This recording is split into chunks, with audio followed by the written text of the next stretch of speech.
Oh no. Something is crazy with my... Oh, Chrissy just has something over her screen. Happy Tuesday, everybody. Welcome to Delve Requisite. I got concerned that an Eldritch Horror had eaten one of my players, but I just realized that she has some kind of a blanket put over her camera when I wasn't looking.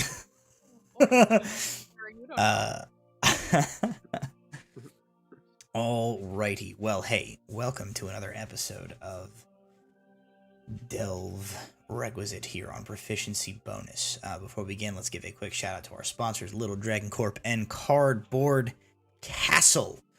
You can get a link to either of those websites by typing in chat during tonight's stream. Little Dragon Corp is a dice company. You can get all of your polyhedral dice from Little Dragon Corp, and you can get them at a discount with our code BONUS. Use our code BONUS at checkout to get 15% off of your order. You can get a link to that website by typing !Little Dragon. Cardboard Castle Games is a brick and mortar tabletop RPG store located in Evans, Georgia. If you are not local to Evans, Georgia, fear not. You can get a link to their website by typing !CCG in chat. And you can check out all of their offerings online and purchase many of their fine products, which can be sent directly to you via the power of the internet and the U.S. Postal Service, or the FedEx, UPS, carrier of choice postal service. I don't know, maybe you live in Canada. Maybe the, what's the Canada Post, which I just assume is a moose in like a pantsuit that delivers you your mail, as far as all reason would dictate. Confirm nor deny such allegations. We will jump right into this tonight. Wait. We can't. I just need everybody to know. If you didn't know, when you start a hype train with 100 bits, it becomes 69% complete at the first level. And I just needed that to be known. Twitch, come on now. Continue. Come on, Twitch. What are you doing? The right thing, obviously. Well, I guess as is traditional. Nice. And now that that's out of the way, let us play Dungeons and Dragons and do our very best to not be distracted by the fact there are cats. What were we doing last session? I don't know. There's cats. Why do I have to think about this? Oh yeah, last session you fought with some bird people, actually. Yeah, fought alongside some bird people. You guys are at the Iolaquin Atoll, the sort of volcanically formed chain of islands that surround Mount Iolaquis.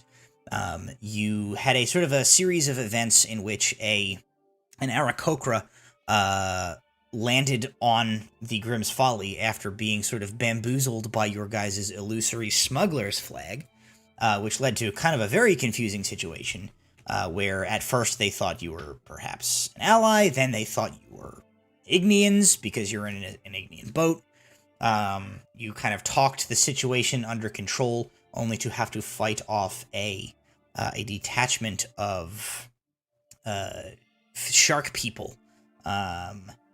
The local tribe of Sahajin in the area, who have been apparently taking advantage of the fact that the Ignians have thrown the allied tribes of the Iolaquis Atoll into a bit of chaos, tried to finish off the job started by some Ignians on these Aarakocra. You slayed them, and then had a bit of a discussion about what to do next. You have found out that the Ignian Empire seem to want something on or in Mount Iolaquis, or as the locals call it, the Isle of Uralota, who is the sort of deity of this island.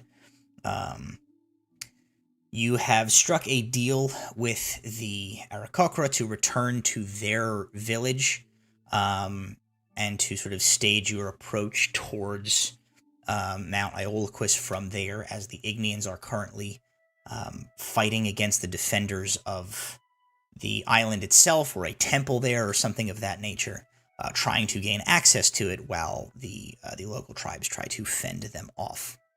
Meanwhile, during a side quest, Kiryizgra and Gugnach, two of your NPCs, have gone into the ocean beneath the island and are in search of the remnants of this Sahajin clan that you guys beat up some of their raiding party.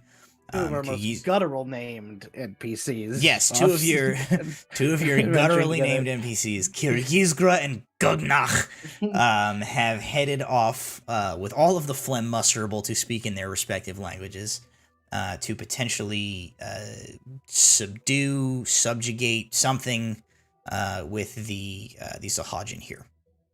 We ended last session as the power of the prayer beads that Rowan had acquired in Terra Libra. You guys all turned into like mist wind form and are following the Aarakocra of the Brightfeather tribe and their leader Israk towards their sort of like plateau village, where you will discuss the tactical situation here and plan your next move forward. So I'm going to pick you up basically right where we left off. You guys are in this sort of like ethereal mist form. You are flying higher and higher and further in towards the looming shadow of Mount Iolaquis in the center of this atoll. You'll remember it's kind of an overcast day. There's a lot of like, there's a heavy like foggy mist hanging low over the islands that cuts down on visibility somewhat. But you follow Israk and her fellow tribe members as they fly. First directly towards the dormant volcano, but then begin to bear a little bit to the west. And you see that you are heading towards one of those tall, plateaued sort of mesa pillars that exist on some of the barrier islands here. As you guys approach, theoretically you can see in whatever magical form this is, you're able to kind of sense your surroundings. You see that there are all of these like nooks and crannies and terraces have been like carved out of the stone, so that there is a series of dwellings and walkways and tiered little like living spaces and communal spaces high up above this like sheer rock face of this barrier island. You see that there are a number of other Aarakocra up there. They are all bearing like bows and spears and things, and keeping a kind of a lookout on the perimeter on the horizon when they see their fellows reapproaching. Like bows are unknocked and drop down. And you follow Israk to a sort of a landing platform where you're able to like touch back down and retake your solid forms.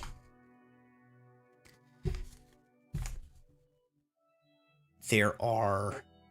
Oh, go ahead. I was just curious. We're not able to communicate in that form, right? Is it just no? I think I couldn't remember. Yeah. It lasts for 8 hours. We can't talk or have like physical effect on the world around us except for fly. Mind link with you guys. Yeah, she can mind link with that. So I guess let me ask this question before I make a decision for you. Then, as you guys descend back onto the on what I'm going to tell you now is called Brightfeather Plateau. Are you guys like, if you retake your corporeal forms, does that end this effect? No, so you can have it for 8 hours. You can go in and out for 8 hours, but it takes a solid minute to. And then you can only use your stuff. You can literally only use it to like move. You can't do anything. Like when we're in wind form, we can't do anything but fly. Yeah. Okay. We can't attack in that form or do anything in that form besides fly. In wind form. Yeah. Yeah. Okay. So you're very vulnerable for a full minute. Sure. Yeah, as you're reforming. We can't talk as wind. No. So essentially, No. this is There goes probably, everything I had planned to do this So session. here's the thing: if Nimue sets up a mind link with someone before turning into wind, then they can talk mentally. But she can't. She has to be out of wind form to do it because you don't have that capacity when you're in wind. So that's mine the like only is way. like And I'm pretty Yeah. sure I'm connected to one of the bird. you're people right now. connected to the leader. Yeah. Ishak, because that's you were talking Okay. with them. I think. all right. So I just wanted to make sure I didn't like narrate you guys out of wind form and then like cause No, you to have to do this again. Okay. No, I would. Knowing It- that, I would definitely come out of wind form. Yeah. Yeah. I spend the next 8 hours going in and out of wind form for no reason other than to be a piece of shit. Helpful. Yeah, still it just keeps like. Except "Did it's you not. stop?" It's like. Yeah. Hold on, guys. 30 more seconds. It's like, can you stop doing that? It tingles and I like it. So as Isrock lands, you hear them like give a series of like squawks and clicks to some of the others around there, presumably warning them that like 5 people are about to materialize out of mist, and not to panic, as none of the other Aarakocra up here like freak out as you guys slowly materialize over the course of a minute. Once you do, Nimue, via your mind link, Israk says to you, follow me, I will take you to our central chamber. The storyteller of my tribe speaks the common tongue. It will make communication much faster between the rest of my people in your group. Nimue got player inspiration.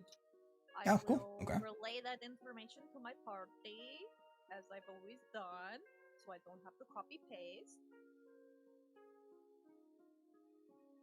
Okay. Follow. We follow. So Israk leads you kind of along these. The paths are. How do you guys feel about heights? I guess your characters. I'm fine with heights. Not my favorite. Not something that's gonna give me a panic. Just, Okay. Still is okay Yeah, with probably. them. Plexus is probably in the same boat as Rowan. Okay. It's not the heights that bother me. It's the potential fall. Hold on. The I'm gonna decide. Okay. I'm gonna flip a coin whether Murderbeard is afraid of heights or not. Alright, heads he's not, tails he is. Not afraid of heights. Okay. Okay. Even those of you who are not afraid of heights, like the design of this like dwelling, this little village, is a little disconcerting. It was clearly designed with a people who like for whom falling off of this is not necessarily like a huge problem. So like the walkways and the ramps and things that lead between various plateaus and stuff, like there's not guide rails to speak of on anything. The walkways are probably a little narrower than you're maybe necessarily strictly comfortable with. But, you know, unless anybody's like particularly uncomfortable with heights, like no worries. But it is, you know, it's a little bit disconcerting to be, you know, on these like narrow walkways and you kind of look down and it's just like a sheer drop into like the fogs below. But you are led through about 3-4 of these little like what appear to be communal areas, which are these like open platforms that have several openings into little like alcoves into the walls and stuff like that. You got GM's inspo because I was asking for player inspo. What happened? I was asking Derek to give me player inspiration, so he gave you a GM. Oh, cool. All right. I will 100% use that DM inspiration specifically against Victoria. Wow, Derek. Wow. It's about time somewhere around here put a stop to all your bullshit. Between you and Curtis finding gold all the time. This man just said keep it up and see what happens. I'm about to. So you guys are led onward. You are brought up to one of the highest sort of like areas of this little plateau. It has a single large opening into it, which you are led into, which brings you to a fairly sizable chamber that has been like carved out of the rock. You can look up. You can see that there is like a ventilation chimney essentially has been like carved up, and you can see like a little speck of sky about 50 feet above you, where like a large sort of fire in the center of the space filters upward. Several other members of the Brightfeather tribe have like gathered in here. One of them specifically approaches the group, and in a like series of sort of like clicks, he says something to Israk, who responds in kind. He turns to kind of look at you guys, and he says, "It is not often that I am required to use my common tongue.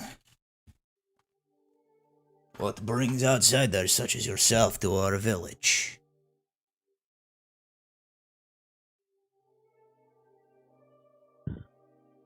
The people who are causing problems for you, we want to cause problems for them. So, the enemy of my enemy is my friend. Israk would not have brought you here if she did not think you were up to the challenge. And he kind of says a few things in his native tongue to his chief or his leader or whatever it is that her specific title is. He converses with her for a few minutes, and he turns back to you and he says, "I am called Clickerk. You can call me Click if it is easier. It mostly is for people not of the bird folk. Israk tells me that you have come with a ship, but you have magics at your disposal, and that you are willing to intercede on the behalf of the defenders of Urolota's shrine." Sorry, can you say that again? What shrine? Urolota's shrine. Oh. Urolota's shrine. The deity of the... These elves, they threaten it. You're muted, dwarf. I'm gonna be real honest. I still don't know what it is. He says, "Perhaps a Gorilla's history shine." lesson." Christ. Perhaps a history lesson. I look at Click and I just go, I mouth, "I'm sorry," and then I sit back. I mean, any additional information would be great. Yeah, could I guess my worry is the Ignians are coming here for a reason, and apparently there's something here on your island that is of interest to them. Is that the temple that you're talking about? Or the shrine, rather? He says,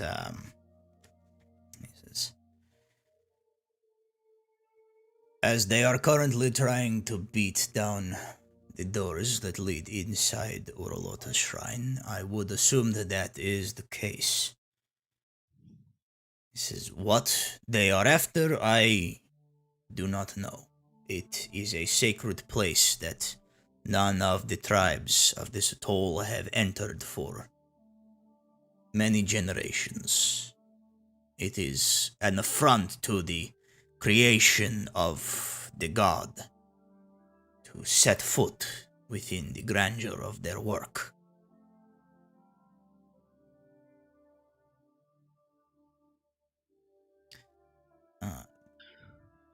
If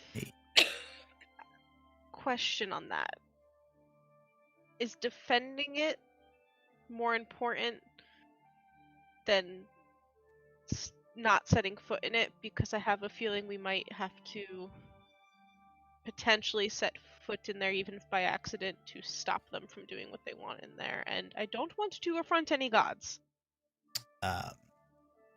He says, "Well, if we are successful and we keep them from ever getting inside in the first place, it will not be an issue. If we are unable to deter their advance before they breach the interior of the shrine, then it is understandable to enter the grounds in its defense. He says, I am no cleric, I am merely a storyteller and traveler. But, he says, I cannot see any reason that would be a problem. Good to know. Just didn't want to make matters worse in the long run. He converses with Israk for a minute or two longer. And he turns back to you and he says, Israk has asked that I relay to you the series of events which have occurred since the elves. He kind of looks at Nimue, and you get the sense that he's not sure if you're an elf or not, and he's like, the Ignians. I'm not an elf. That's a valid concern. I'm often confused as an elf. Don't worry. He says, in any case, the Ignians, since they arrived, he says, they came here some time ago, a few days now. They encountered first the Nug tribe. They are what is it in the common tongue? They are short like the dwarf, but they are green and Goblin? Yes, that is the one. Goblins. The Nug tribe. They are goblins. They are one of the three here on the island. They encountered them first. We have learned from communications with some of their surviving members that the Ignians are led by a strange man in a metal skin who requested that all the peoples of this island stand aside and allow them uninterfered with to enter into Uroloka's shrine. The first contact, as we understand it, with the Nug tribe, the scouting party that these Ignians encountered were so offended by the suggestion that they set their feet inside our most holy of places that they attacked them on sight. Relations have not been quite as civil since then. The Ignians have opted to use their weaponry and their ships and their superior firepower to attempt to dissuade opposition since then. Currently, defenders of the temple of both our own tribe and the goblins are defending the temple grounds, protecting the sealed entrance, which has laid closed for all of the generations in our history from being breached, and the Ignians are forcing their main attack in this area.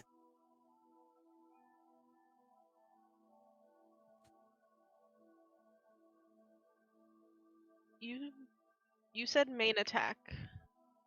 Are they attacking other parts of the island as well to draw your group elsewhere to make it harder to defend the seal? They are keeping pressure on outposts, villages, things of that nature, attempting to dissuade the surrounding villages from sending any more of their forces to stop them. They seem not particularly concerned with surrounding areas, save to try to eliminate any additional opposition. Question. When your people have, based on the reports you have from the Nug tribe and what your people may have seen, aside from the metal individual who led them, have you noticed any people amongst them who perhaps possess strange powers or artifacts capable of things you have never seen before? Perhaps people that they are being careful to protect from combat? He says, reports from the temple gates tell us that the goblins described him as a metal man, but they are goblins, so it is our assumption that he wears a suit of armor of some sort. He leads a small group that is separate from the stock soldiers of the Empire that wear their armor. So that is the Strike Force. He says, from what we hear, they have limited their involvement in the combat, seeming to be waiting for the forces under their command to do their work for them. But we have heard that they appear to be carrying some manner of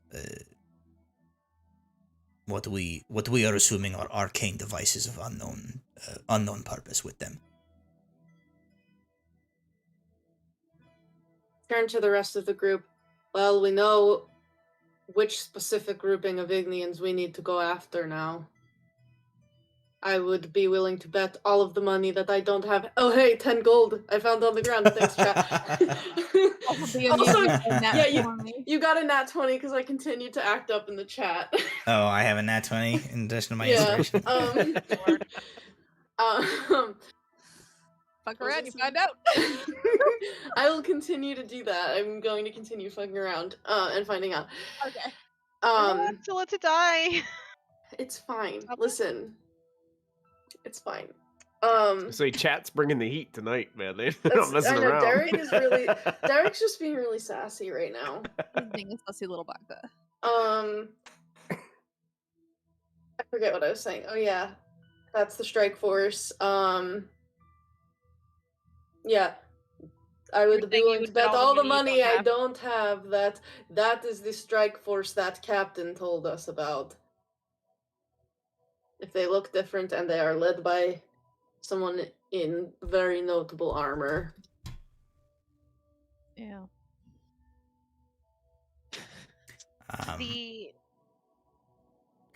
Looking at Click, I said the arcane devices, are they very big? Are they...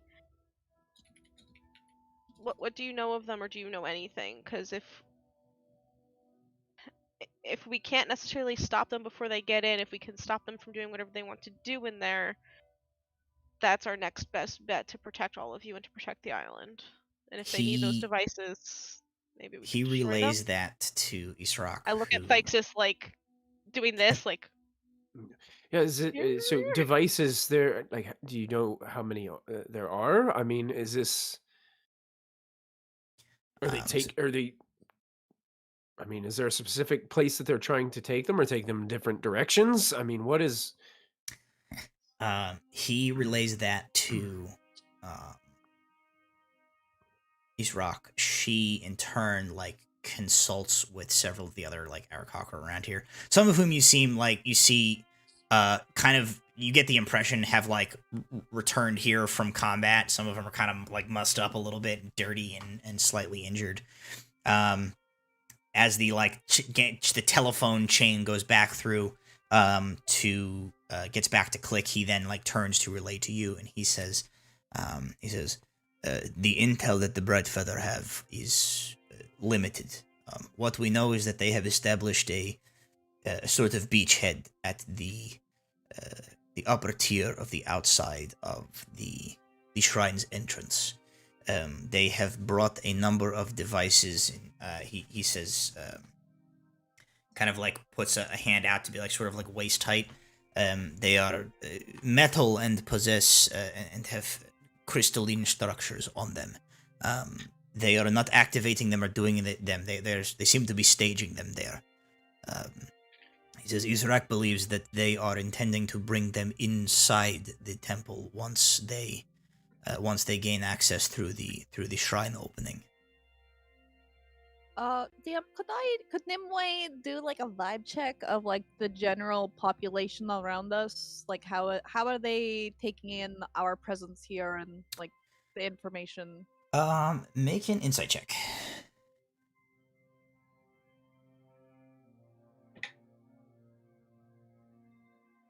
Not bad. 30-20. So most you kind of gather, most of the Arakocra that have gathered around, like, don't understand the majority of your guys' conversation with Click, as it's happening in common, and they don't seem to speak that tongue. The vibe that you get is that they don't necessarily seem to be hostile or mistrusting in any way towards, like, you guys, as, like, you're standing here talking to their leader, Right. and, you know, and stuff like that. The vibe is definitely tense, as, like, sort of their home and this, like, sacred place to them seems to be under assault right now.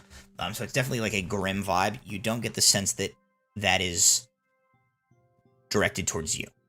Okay. Yeah, I think I was just checking. Like, are they like? Is this a good idea, bad idea to even be telling these people things? But they seem to be like, no, our leader trusts our leader type deal. Yeah, like they seem to be, you know, the vibe you get is that like you came here you came here with Israk. She's like talking to you guys. She's, you know, Okay. she's using Click to translate to you, and you seem to be talking about like mounting some sort of a counter offense towards these Ignians. So they don't necessarily know who you are, but I think that it's evident that like They're the general with... populace like assumes that you guys are chill if you're, if their Okay. leader is like bringing you into the fold here. Yeah. Okay. Thank you. Israk says something to Klikirk in their tongue, and he turns to you and he says, yes, that history lesson I told you, I will give you the very brief version.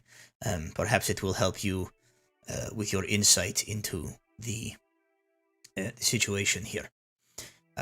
He says, your people, all of your different people. He says, the people not of the islands, they call this place Mount Iolaquis. It is the name given to it by the predecessors to the Ignian Empire. The Invarians called it this. But the people who call this island home, we know it for what it is. It is a shrine. It is the masterpiece of Urolota, a god of nature and fire and the depths. He says, I want to be clear because in your tongue I have used the word temple and I have used the word shrine, and I am afraid that you are losing something in the translation. You are, I suspect, thinking of a building. It is what your people do. They build buildings to impress their gods.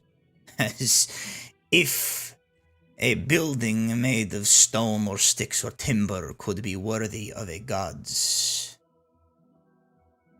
majesty. No. When a god wants to erect a shrine to themselves, they do it themselves. He says, Urolota came up from the depths, from the very center of the world where he was born in fire. He pushed through the surface of the sea floor and he created all of this. He says, these islands, the fertile soil, all of this is Urolota's shrine. When a god wants to make a statement, a god does not build a building. A god makes a mountain! And he points at the mountain. He says, that is the shrine to Urolota, put here to stand as a monument to his power and to feed and nourish his children for generations after. It is this is the shrine, this is what we protect. There is ancient crafting of mortals here, before time, before any of our people. It is the entrance to the shrine, and it has remained sealed since before any of our people settled here. Settled by an unknown peoples that came before us. That shrine is... that entrance, that is what these Ignians are trying to breach. To gain access to whatever lies inside Uralota's shrine, inside the mountain. What lies beyond those doors, no one on these islands know, as it is a transgression of the highest order against the divinity that Uralota has left for his people. You have no omens or stories of what sort of retribution shall be wrought upon this land if that temple is breached? He says, only that of the omens and retributions of any god who is crossed and transgressed against by mortals. He will visit his wrath upon the land. The fertile soil that has fed us will turn arid and inhospitable, and perhaps he will choose to sink the entire island beneath the sea if he is cross enough.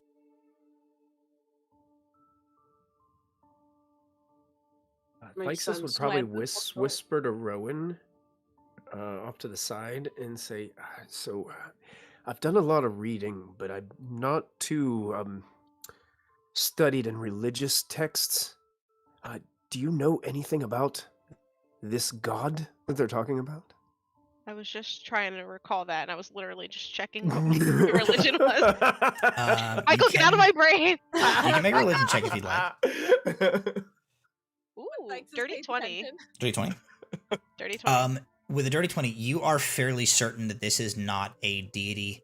Even by, like, another name, you don't really know. Like, you definitely get the impression that this is, like, a deity that is specific to, like, the people that live here. Region. That is like, of their regional folklore has sort of created this particular, like, people are pantheon. This. Something? Sure. Could I try to take my memory of what happened on our mini island shrine with the spirit? Mm-hmm. Could I try to, like, take that memory and, like, visually play it through the mind meld to the leader? To, like, give him context that, like, I fully am, like, on board. I also, like, my people also have...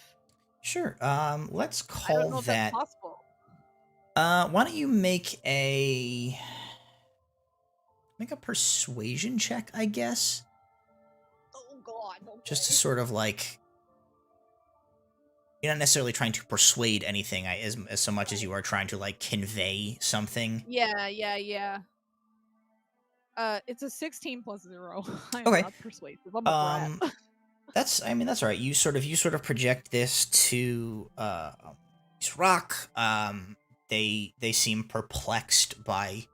You're not exactly sure, like, how clear Yeah, the imagery. This necessarily comes through. Yeah. They definitely, you get the sense that she gets enough of what you're trying to convey to kind of, like, Also, understand, like, oh, okay, some, like, all right, some wild elemental living mountain shit.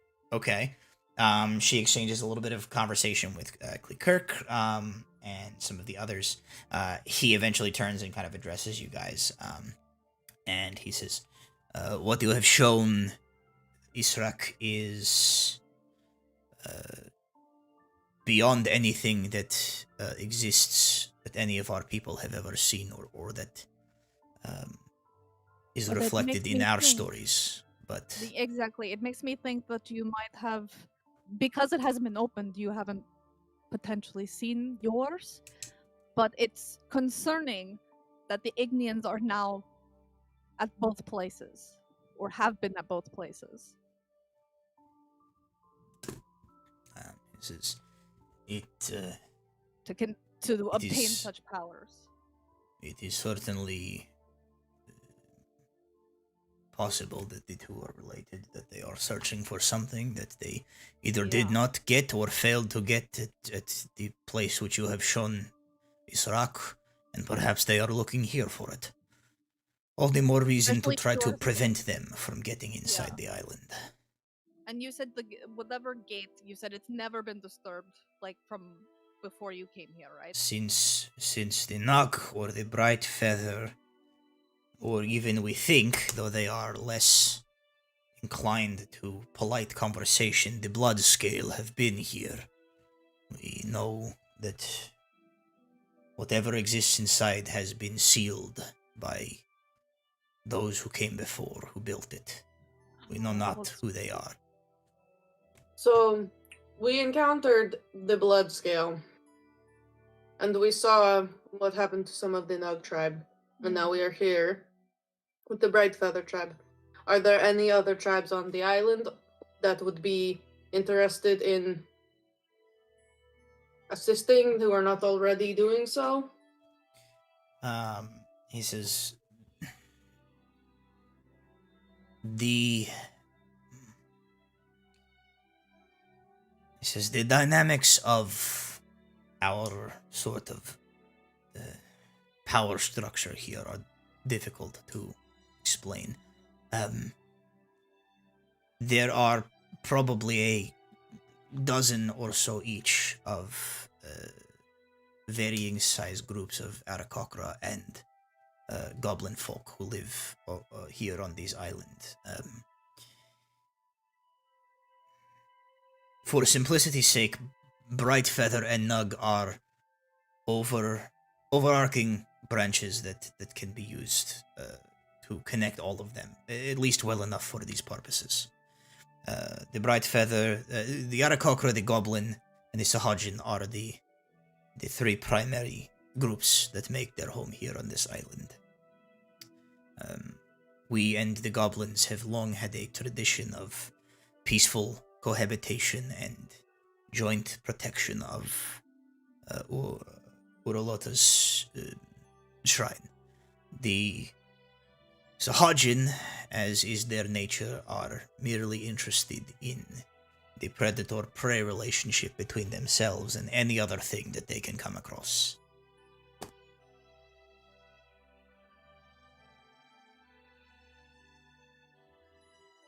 I turn back to the rest of the group. I think I have heard enough. I want to help, if only to stop these people from being displaced from their home. I agree. Yeah, I'm in.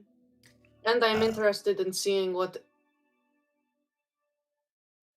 If we can, I would love to know what they are doing. But if not, I don't want to disturb it.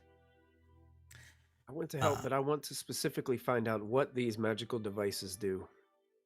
And I'm more interested in the strike team. So we all have reasons for wanting to go fuck shit up, right? Captain? Are you aligned? Are you on the same page? Yeah. So Click has been like relaying all of that to Israk as you guys are talking. She like says a few things. He turns back to you and says, Israk wishes to know if you intend to rest here and recover your expended energies in your fight with the Sahajin, or if you will set off immediately. He says the defenders of the temple seem to be holding their own for now, but that situation may change at any time. She does not want you to feel that you have to rush in immediately if you must recoup your strength and prepare for a battle. I could use a short rest, honestly. Yes, a short rest would be fine, but I have only spent one spell and I haven't get to wild shape, so I'm good. A short rest would help, and I look at Nimue. Also, I could spend that time, since I'm okay, helping with the people that are hurt, so that they can keep fighting. Give me something to do until we're ready to go. Yeah. I'm not going to use spells. I'm just going to like medical kit it up and hang out. That's a good idea. That is, yes, because... And I'll kind of be like, I'm facing the group, but also talking to, what is his name, Click? Quick? Qlik.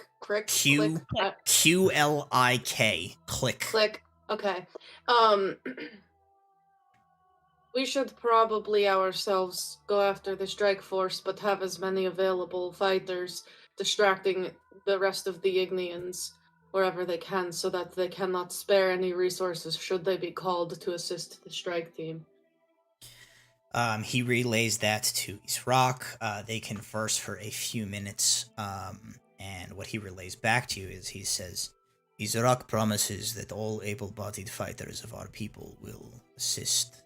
We will also send flyers to some of the other plateaus nearby, and to the still holding groups of Nog tribe goblins. It will be more difficult for us to provide you cover for your entrance if the Ignian ships in among the atoll are not distracted. This is not impossible, she says, but more treacherous for our people. She wishes to know if your vessel would be able to assist in this venture as well. I believe so. We have a crew that can man the guns. Also, full disclosure, one of my charges and one of the ships... No? I mean, we literally... Israk already knows that. Like, no, we didn't tell her, because we just were like, bye, we're going, and then we let them go separately, I thought. Because they were like, yo... No, because they were like, if you work with the fish people, don't talk to us. Well, that's why we didn't go with them. I have been operating under the assumption that, like, you sent, like... Israk saw that you, like, had a Sahajin on board. Like, she maybe didn't understand the comment of it, but, like, I've been operating under the assumption that, like, Israk knows that you guys, like, sent some people off towards the Sahajin. Oh, okay. And, like, that has not offended her in, like, she's fine. Like... Okay, thank God. Oh my God, I was really bad. Okay, sorry. Yeah, no, I was like... She's already aware. No. Oh, I was just going to explain what Gugnuk looks like, so, like, if you see him, don't attack him. Yeah, or here, like, or try to explain that we're trying to get the Sahagin to help, and, like, we're trying to get the Sahagin who are assholes to them on our side. I think as it was sort of established, it was less that you guys are trying to sway the Sahajin to your side, so much as like Kier Yizgra is just attempting to, like, dominate them, and make them not a problem, essentially. Yeah, then we just want to make sure that Gugnuk doesn't get super murdered by these or our You see that, like, you describe that to Clickirk, and he then, like, turns and starts to describe it, and you see the telephone chain go through, like, the people, and, like, so it's a lot of, like, bird clicking and squawking and stuff, but it's, like, it's accompanied with a lot of pantomime of, like, if you see a huge dude, he's on our side. I love that visual. That's huge dude and a very angry fish girl. Yeah, exactly. Huge dude, angry fish girl. Can't miss him. Don't shoot. Literally can't, because he's in a barrel currently, and that's how he's breathing in water. Yeah. I could also, as she's kind of describing this, Thixus would put out his hand, and I can use prestidigitation to make an illusory image of the individuals, and it kind of like, it looks like a little holographic thing that just spins like you're selecting a character in a video game, you know? It's like it's like a Princess Leia R2D2 hologram. That's it. Yep. Okay. Yeah, so you guys do that. So you guys are able to take a short rest. So mark, you know, if you need to roll hit dice. If you regain anything on a short rest, go ahead and mark that. I almost just dropped a whole salad in my lap. Rowan, you spend the time using first aid to help some of their returned fighters. Not using like spells, just kind of finding bent things. And Israk spends this short rest time, like, conferring with her people. And there's like a flurry of Aarakocra, of Brightfeather folk who are like diving off the edge of the plateau and like soaring off towards other parts and then coming back. It's just like flurries of messengers back and forth. How are you guys contacting the Grimm's Folly? Are you going to use a ring charge? Do you want like Click can go to the Grimm's Folly and relay a message for you? Yeah. Yeah, he speaks common, so he can go and talk to Apora if you want to send him without burning a ring card just in case. Yeah, because we only have like limited words and limited uses. Right. So. Okay. So he flies through a series. Whether it takes one or a couple, he's able to go back and forth between the ship, and essentially, Apora, Apora says like whenever she gets like the signal that you guys are ready to roll, they're gonna sail the Grimm's Folly into like the first of the outer barrier islands of the atoll.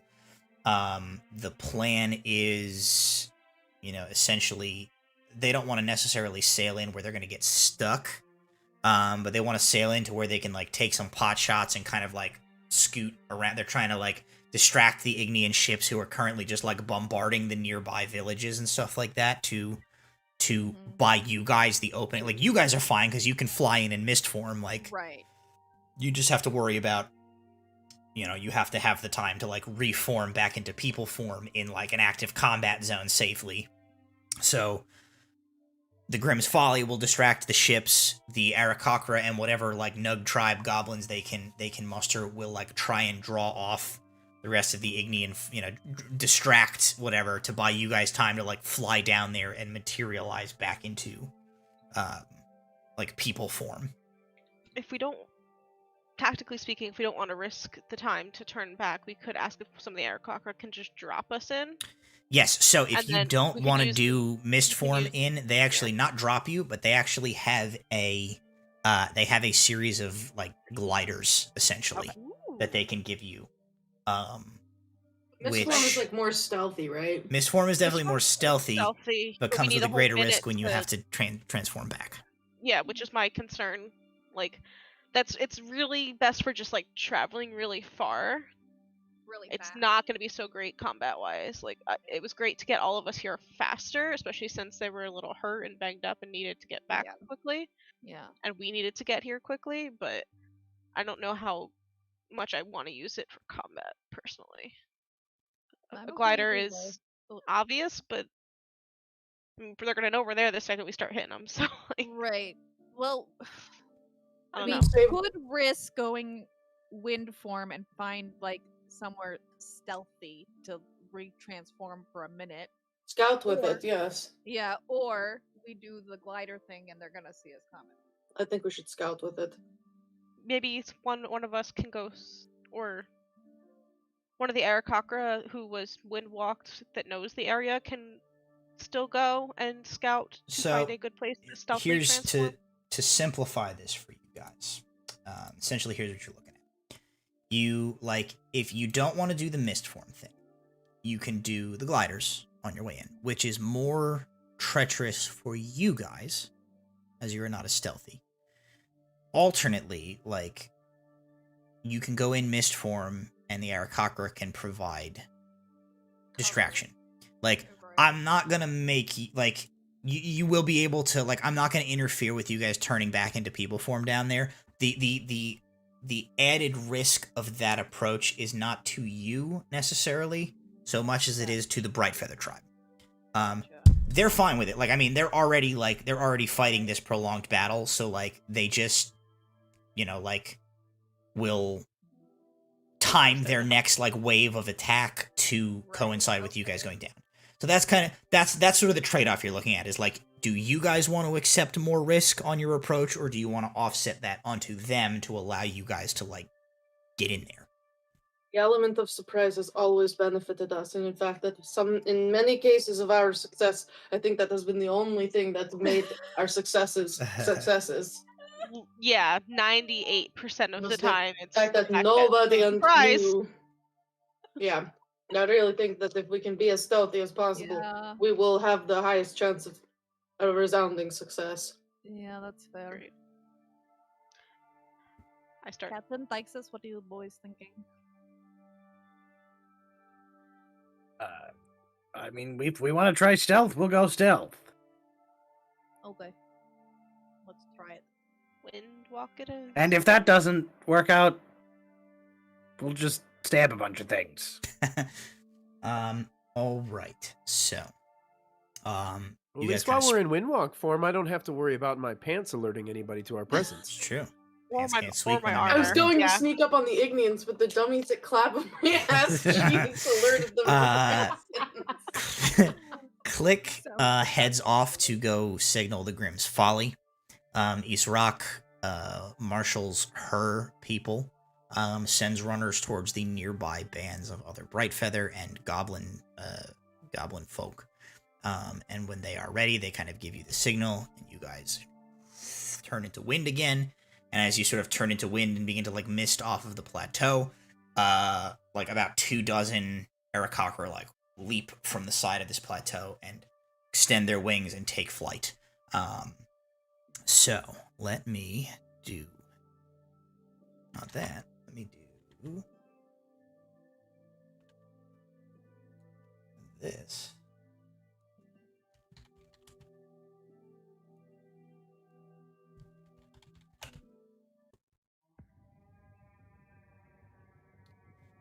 If you guys want to join Tabletop Simulator, you can. I am going to bring that up on the screen, and then I'm going to narrate I had to reinstall it, so let's see if it works.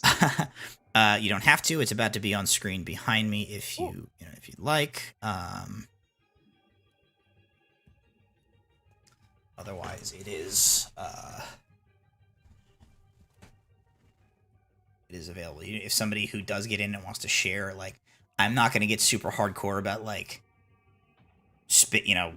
movement tiles and stuff like that. I still want to handle at least this part fairly narratively. I just thought a visual representation might help you guys out. So you guys descend down towards the massive bulk of Mount Iolaquis. As you fly down, you like whoosh through the mist. In your current form, it's a little weird as you're sort of like intermingling with the fog that hangs around the massive dormant volcano. As you get close to it, you see that it has all of these like intricate sort of like nooks and crannies and valleys and slopes to it. You follow Israk and her like aerial squadron as they guide you towards where you are interested in going. Just as a sort of flattened portion of the mountain, which contains, you see clearly like construction, things have been built here. There is these like large sort of stone worked walkways and areas. You hear the first from like behind you, the first of the Grimm's Folly firing off shots.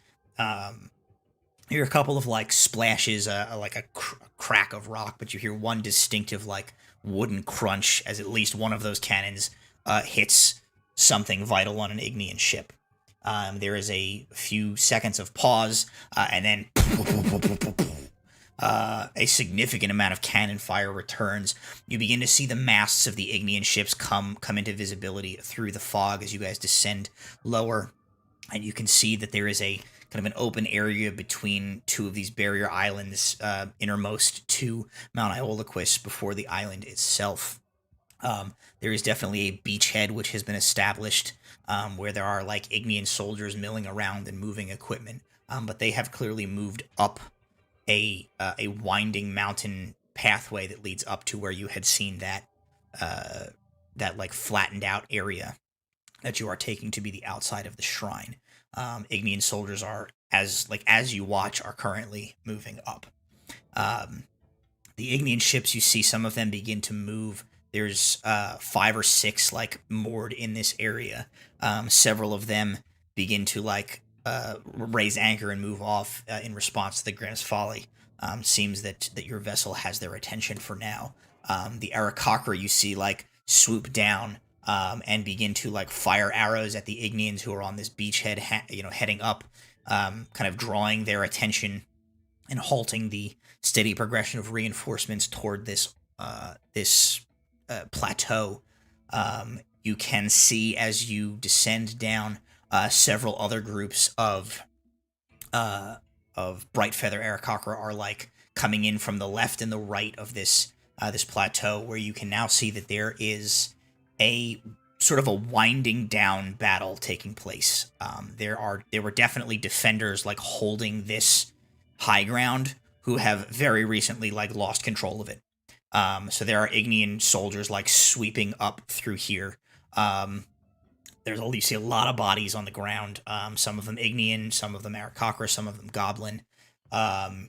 It appears as if the Ignians are like in the process of sort of mopping up the last of the resistance here, and a good number of like soldiers are moving up onto this area, and staging something near the mouth of a very large carved stone edifice that sits in the side of the mountain.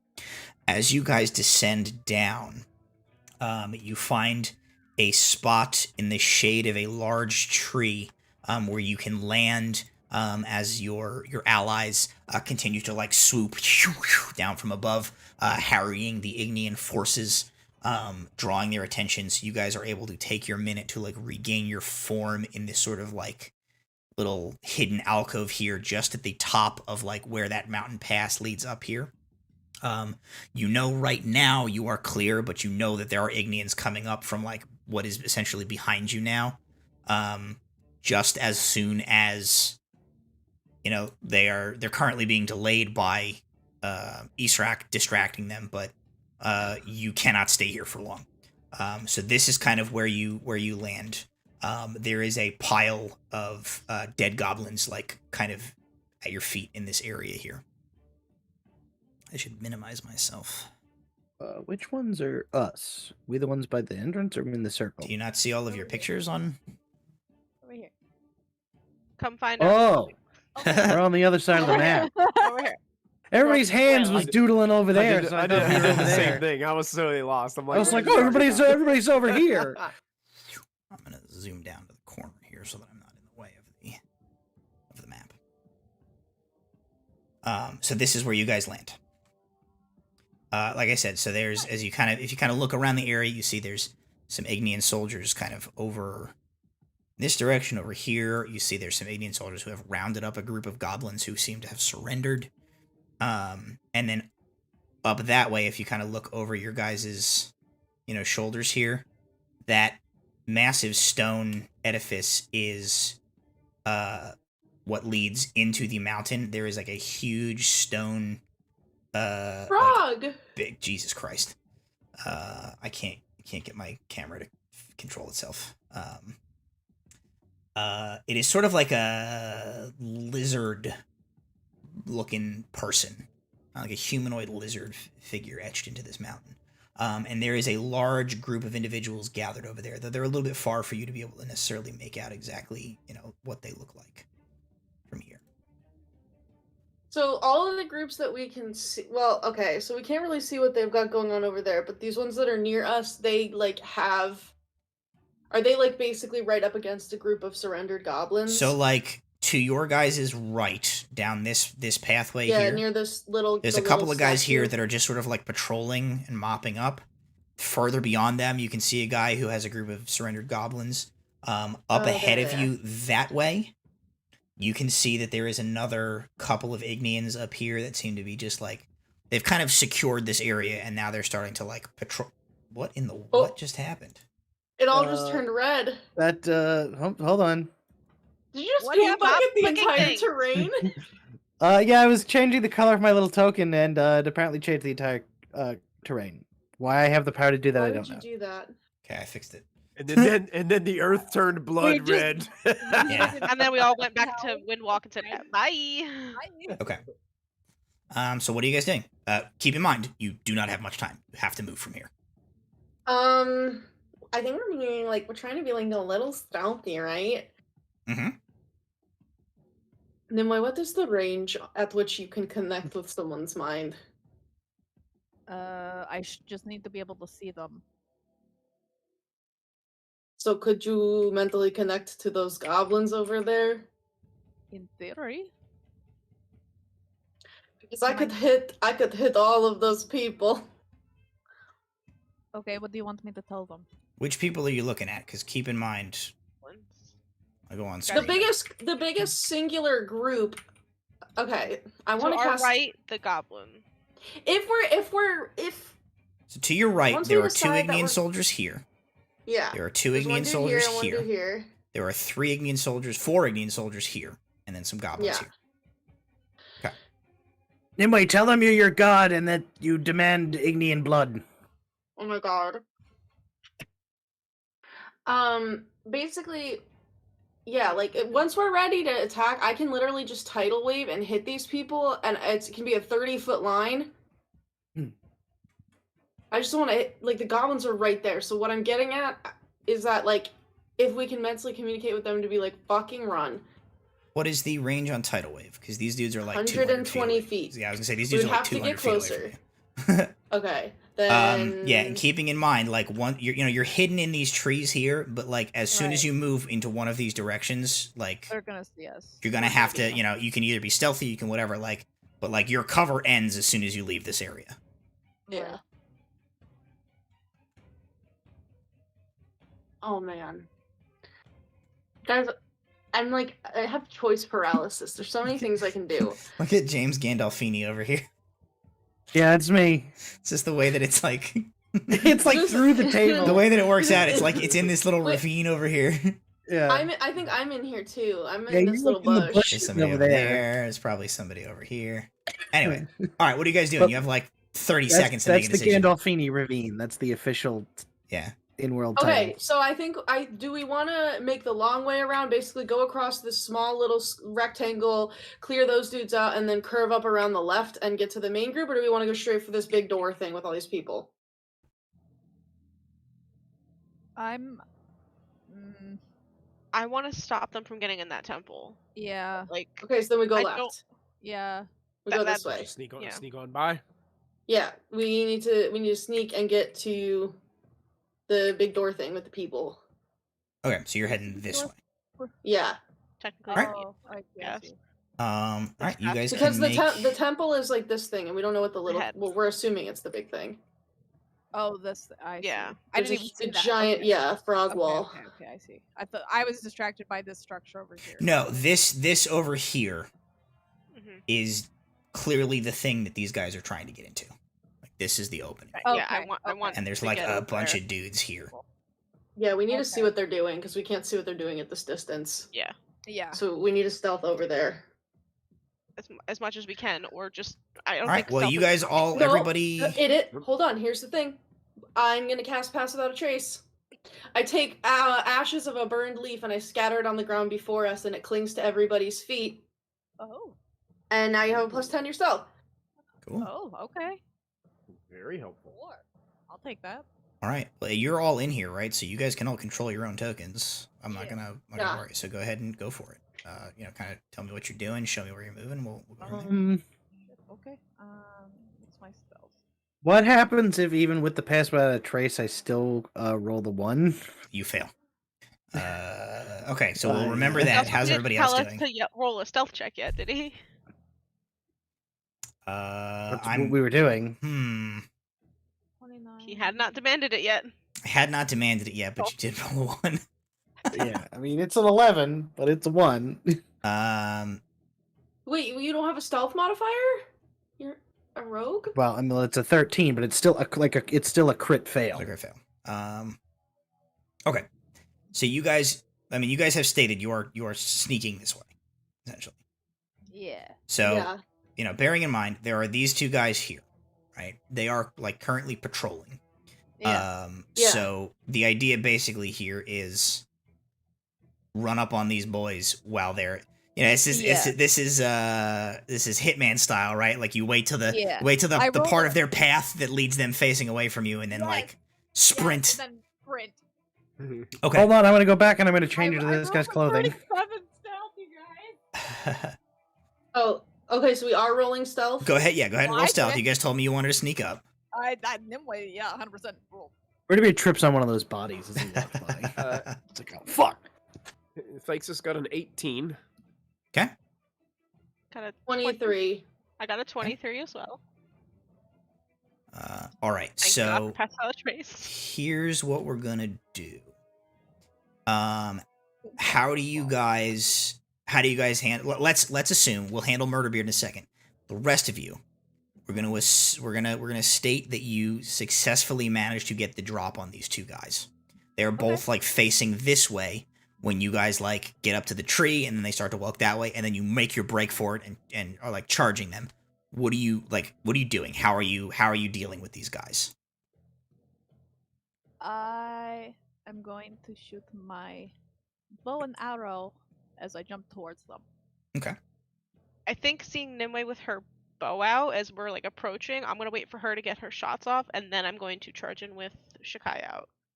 Okay. I'm waiting for her to get what shots she can to try to like down basically them, I'm gonna do this narratively, essentially. Like basically everybody tell me what you're doing, we'll resolve it all at once. So Nimwe's gonna take 2 shots with the bow. Rowan is going to essentially, like, the timing of this makes sense that like Rowan, you just run and draw your weapon. By the time you get to them, Nimwe's arrows will hit, so it'll happen essentially simultaneously. Phyxis and Sela, what are you guys doing? Would probably hold fire bolts, see if anybody doesn't go down immediately, and just shoot a firebolt at that individual. Right. I want to keep an eye on the main group that we are heading towards to see whether or not they perceive what's happening over here, and if they do, I would like to use Furbolg magic to disguise myself as one of these dudes that's over here. Because I have special disguise self that makes me like way shorter. Sure. Oh my god, I love that. So Rowan and Nimue are attacking. Are you guys like each taking a dude? Is that sort of the idea here? Like Nimue, you're gonna shoot this guy. Rowan, you're attacking this guy with the sword. Or are you both going for the same guy? Because Phyxis and Sela have not done anything aggressive towards these two guys. Right. Yeah, I'll go for the farm dude. Okay. Yeah, I'm taking a running leap, like I'm doing my anime jump and in the air. So when I land, I'm closer to like hand-to-hand combat. Murderbeard. Assuming you are not aware yet that you have rolled a nat 1 on your stealth, what are you doing as you guys like come charging? I was gonna see what the results of the fucking up the stealth was before I decided. I'm gonna kind of roll it into just one narrative action. So like, what is it that Murderbeard like? The fucking up of the stealth roll, I'm not gonna have come with like just running up here. I'm gonna have it. I'm gonna see how it kind of plays out with the taking of these guys out. So like, what is it that you would do, assuming that you have run in with everybody else and like you have the drop on them. These guys have not noticed the group of you coming yet. If there's only 2 of them, right? There's only 2 that we can see. Mm-hmm. There are only 2 that you can see on this particular walkway. Yeah. There's a bunch of guys over here. There's a bunch of guys over there. There's a bunch of guys. I'm going to assume at the very least, platform. Murderbeard is in the back because he's got short legs. Sure. So Murderbeard will hold a crossbow shot because he, like the way I see it, he hasn't made it up this little hill and can't really see these dudes yet. So like, if a dude comes over this hill, he's gonna get a crossbow bolt in the throat. Okay. So,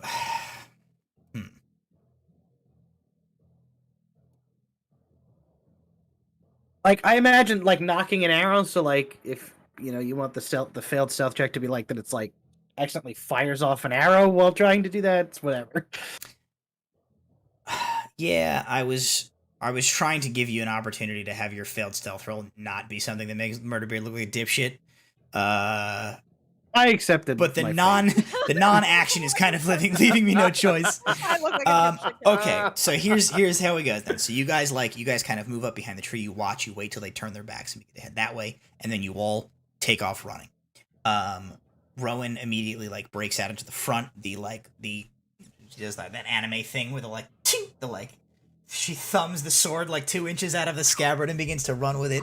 Nimue, the bow comes out, you run. Right as Rowan crests the top of this little slope here and begins to charge towards this guy, the sword comes out of the scabbard. Nimue, you leap into the air, like leveling the bow downwards on your way. 2 arrows shoot from your bow, striking this guy in the back, basically silently, taking him out immediately. You land, probably somewhere around here-ish. At the same time, Rowan, you basically get up on this guy, and are you slashing? Or are you just like running him through? Sort of, what's your? I would probably go for the run him through from behind move, like wherever I see the weak point in his armor. Like I'm just trying to take him quiet, like. Okay. So you come up, you run him through from behind. You feel like a slight resistance as it hits the armor, and then just goes through. Try to cover his mouth as he. The blade of the sword like comes out his chest. You clamp your hand over his mouth and spin him around so that he's like facing towards the others. Sela, you sort of break the top of this. You're looking towards those guys over there. Thyxus, you have like a crackling bolt of fire in your hand above your orb. Murderbeard, you see that as Rowan like spins him around, the sword is through him. Like he's absolutely like he is dead, but not yet. You see him like scrabbling to like pull her hand away from his mouth to try and like call out. So this is like your moment to put one in him as she basically holds him as a target for you. You knock the crossbow. You fire it, you pull the trigger, your crossbow misfires. The bolt still sails towards him, but it is like, it's not kind of straight, it sort of wobbles in its arc, and what ends up happening is the crossbow hits his chest plate at like an angle, so that the armored like chest plate and the arrow, like it like skims off, but it makes a like this like perfectly clear a moment later, like he like gets his hand away from Rowan, and he goes like, ha! And he dies and just slides to the ground. However, Sela, as you were looking in that direction, you notice that like that ping, all the dudes over here seem to like notice, and they see you guys here. One of them points in your direction, and like a flurry of motion happens. You guys have been seen. So that happens, and these 2 guys are dead. Murderbeard like looks at the crossbow in his hand, looks up at the party, and just like out of sheer embarrassment, just goes like, and turns back into wind form for the next minute. Yeah. That takes a minute to go back and forth. Don't do that. Okay, actual serious question. I will. I don't know if that was a joke or not, but I will give you the fair warning that if you start the process of turning back into wind form, the dudes I warned you who are coming up the hill behind you will catch you and murder you to death before you complete that transformation. No. Okay. Okay, so actual question, because if they didn't see us, I was gonna turn into one of those dudes. But some people did see us. Yes. Did I spend like all of that perceiving, or do I have the opportunity to like cast a spell that like? I guess you're sort of like your held action was to do that furball transformation. You can certainly forgo that if you want to, in favor of I'll like you can make a perception check to glean a bunch of information about over here if you'd like. Well, okay. Yeah, I mean, it's like they kind of saw us. Like I saw that they saw us, right? They definitely see you guys. Yeah, are they coming over here, or are they doing something else? They haven't done anything yet. You guys like. All right. Well, so if I do a perception check, I can like glean more of what they're doing. If you do a perception check, like they're kind of far away right now. All I've sort of told you is like it's a big group of dudes over here. If you take the time to do this perception check as your action, I will like depending on how you do, I will give you the information about like what is going on over here. Besides, like it's a group of guys. I think I would rather just do something to distract the other guys that we ran away from. Like by the square, these guys over here. Because they're the ones who saw us, right? No. These dudes saw you. Oh, the guys okay. near the temple saw us. Never mind then. I mean, like, those guys... Sure, everybody's on your tail at this point. Like, these guys are coming in a moment, but... It's gonna take them a little while to get to you. Yeah, can I perceive? Yeah. May I perceive, please? What's happening over there? Make a perception check. It's a natural 1. I would like you to know that that's a 9, like, total. It's natural 1, though. Okay. So, never mind. A bug flies in my eye. Oh, shit. Oh, my God. And then I eat it. When it's still a win on a nat 1, you get a snack. You perceive. Counts as a good berry. So even with that natural 1, here's what you perceive. You perceive that over here there are a group of goblins who have been like taken captive. They are disarmed. They're like sitting huddled here, being guarded by some soldiers. There is another group of soldiers here, who are kind of like standing around talking to a group of people who you can tell are not wearing Ignian Imperial armor. Behind them, there is something vaguely glowing, like on this wall. That is what you see with that perception check. That's like, you're not blind. You can look at them and see that. You just don't get any further like insights with that roll. Yeah. Cool. Alrighty, then. So At least your nat 1 was on a perception check. On a stealth check. So, what is your guys' next move here? So keeping in mind, you are not completely alone here, right? Like the other element of that like very loud pinging noise is that like your Aarakocra buddies who are currently like harrying these forces here like are also aware that you guys have been made. So they immediately move as you guys kind of like look around, taking the situation. Israk and a bunch of her people like land in this area. As more of them continue to circle around, they are covering your back here. So they will, at least for the time being, as long as they can hold out, they will keep like these guys or the people coming from down the hill from coming up behind you. So they will buy you as much time as they can. Israk like lands, she turns and she basically relays that to you. Goes like in her language, which you guys don't understand, but she clicks and squawks and she's like waving a hand towards the temple, which you take to mean like, go, we'll hold them off. Running? Everybody up for running? Okay. Right. Can I cast something?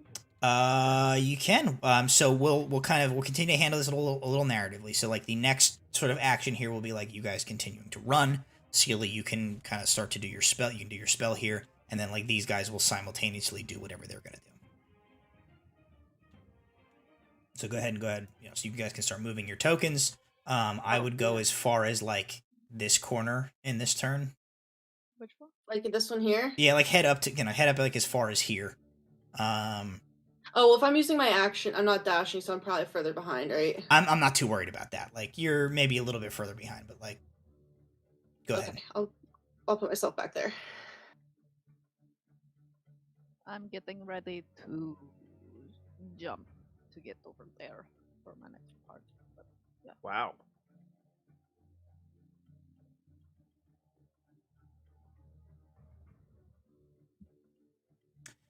What is your spell that you're doing there, Nimue? I would like to be super annoying and cast Conjure Animals. So it's concentration for up to an hour. And I wanna.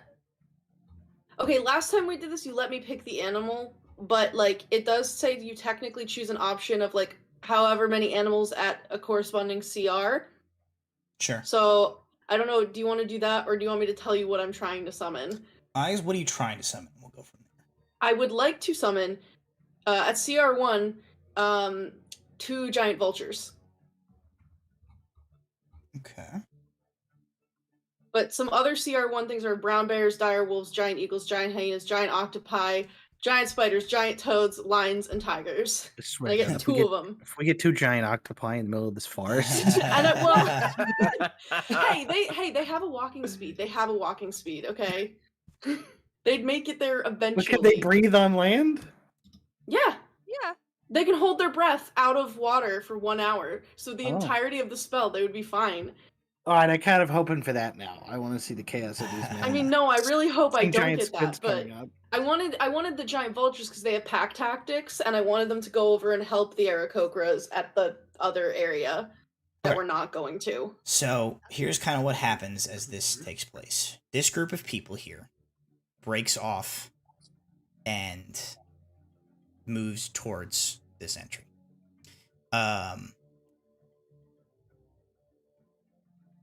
They run towards this sealed stone entryway. And as they do, you see this individual towards the back makes a series of hand gestures and then swipes his hand like this out in front of them, and that glowing like light that you saw on that stone flashes bright, like blinding you all for a second, and you just hear and when you can see again, there is a massive pillar of smoke coming out of the front of this, into which these 5 people just disappear. Well, fuck. Meanwhile, put them over here for now. These guys. Well, I think we're about to find out what happens if you go in there on the island, right? Yeah. Oh my god. Now the ground turns orange. No, these guys begin to. They likewise run behind this group, but they are running this way towards you guys. Cool. Simultaneously, some of these guys over here. Oh, there's dudes over you see there. some of these. Yeah, there's dudes over here. I'm not gonna mess around with these minis, but like a bunch of the like soldiers and stuff begin to follow those 5 individuals like into this opening as this group seems to be heading towards you guys. Go ahead if anybody who would like to make an insight check. Yeah. Hell yeah. 30-20. 19. They're just having a tea party. That's what They're that's having a tea all. party. And see that your giant vultures. Giant vultures is fine. Your giant vultures are going to appear and go this way to help hold off reinforcements. Is that the plan? Yeah, I want them to stop. Like other than these dudes that are over on this far side, I want the giant vultures to not let anybody get past and help the Aarakocra. Very good. All right, I'm not going to put minis on the map for that. We'll remember that. Nat 20 plus 3, dirty 20. I got a 19. 19. 6. Okay. Like says, wow, look at that cool rock. I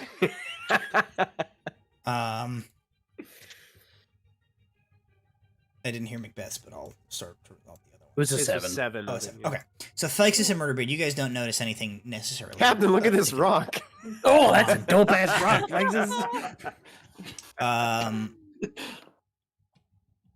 Sela and Rowan. As these guys begin to move this way, you see this dude is in like kind of ornate armor. Oh, fuck that guy. And it reminds you a little bit of somebody that you have encountered before. The armor style is the same. Reminds you of the guy that chased you guys through the streets of Uhumyath Durai. He's back. I will say it doesn't. You don't get the sense that it's that same guy, but it is like a guy of that. He's probably heard of you. Same problem. Like you immediately know like this is a dude who is probably is like a crusader of the of like the Ignians church essentially. Like you said it was this guy in the front right here. This guy in the front here. I'm going for him. The other thing that you guys notice is as as the explosion goes off, those people run in. Other soldiers begin to like run in towards here, and he takes his group here. You see him like turn kind of over his shoulder, and he's a little far away for you to make it out. But you get the sense that he yells something, and you see these 3 guys react. And those rolls are high enough that you see as he yells this, and these guys start to run this way. They don't do anything quite yet, but they begin to draw swords and take like a half step towards these goblins. Oh my god, Nimue, tell them to fight! Nimue, with your nat 20, you see something that nobody else notices. Oh no. As those 5 individuals ran like through the smoke and into this building. Oh no. You notice one of them wearing black armor head to toe.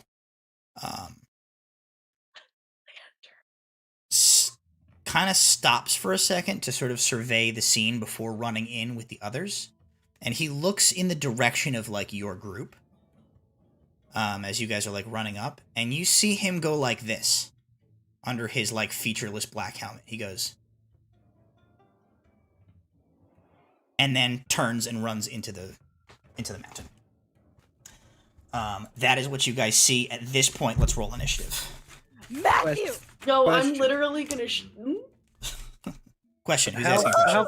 How far away are these dudes from us? Crossbow range for sure. You can definitely shoot at them. Okay, so I just need to know if they were within 1,000 feet. They are certainly within 1,000 feet. Nimue, you have to. Oh no! Oh my god, whose boy is this? It's somebody's boy.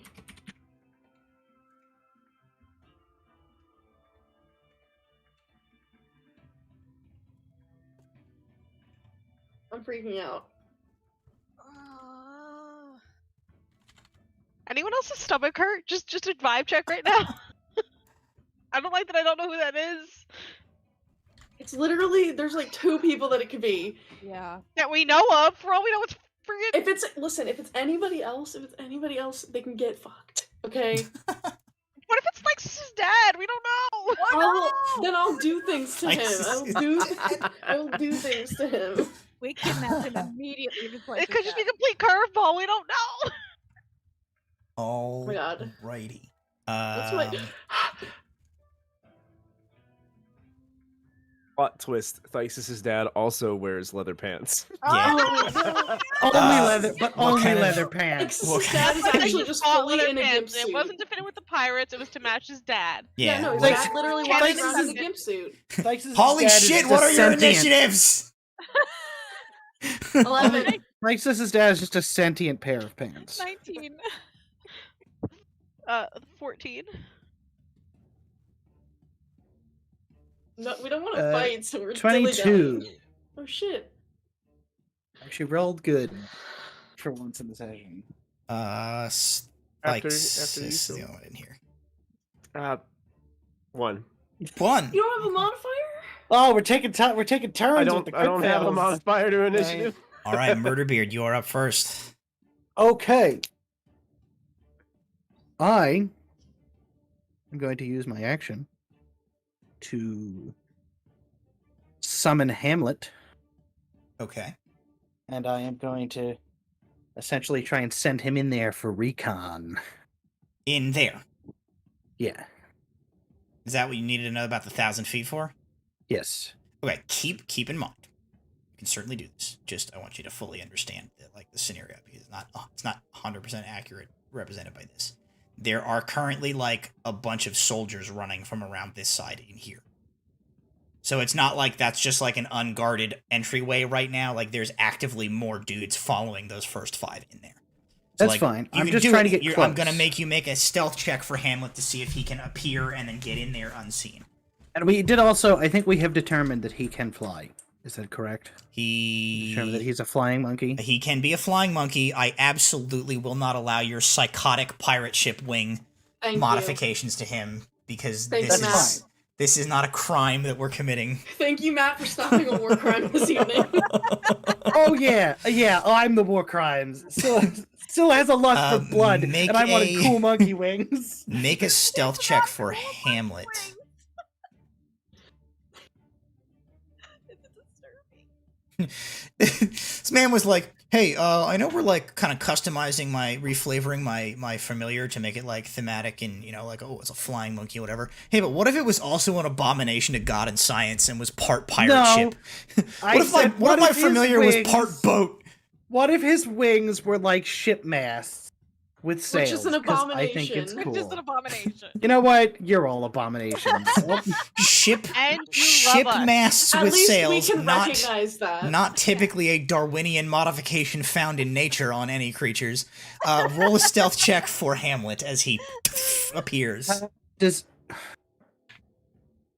How do I don't know that he does he have stats since can he's add custom? There's a flying monkey stat block. Okay. Yeah. There's also a custom thing where you can add extras, and you can probably put it in from there. Here, I'm gonna link it to you. I don't know if this is the one that y'all are using, but that's a flying monkey. Use it for now. It's fine for now. Okay.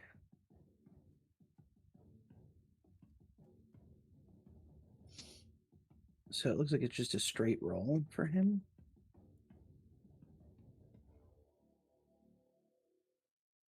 $17. Okay. Hamlet.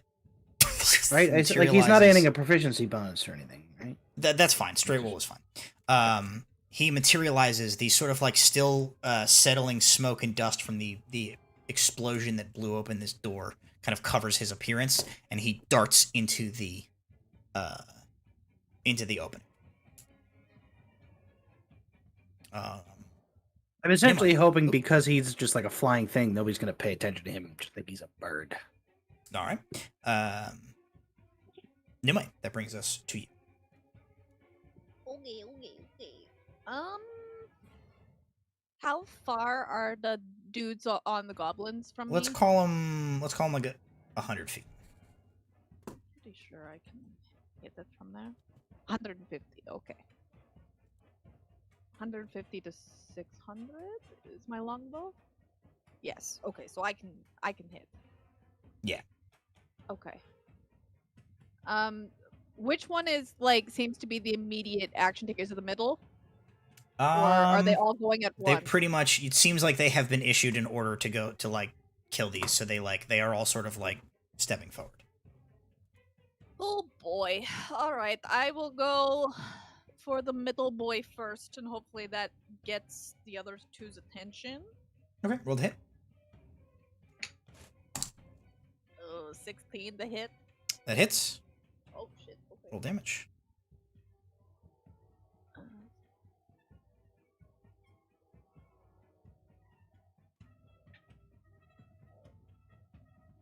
9 damage. Alrighty. He takes 9 damage. Alright. The arrow hits him. He kind of staggers sideways and turns towards you. He's still up. He is does not appear to be deterred from heading towards these goblins though. I'll hit him again. Alright, roll the hit again.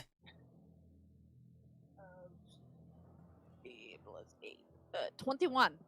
Definitely hits. Roll damage. 13 plus 8.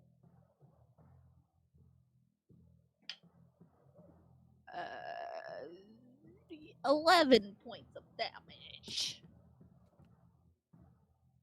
All right, that second arrow hits him, finds a weak point in the neck of his armor, and he goes down.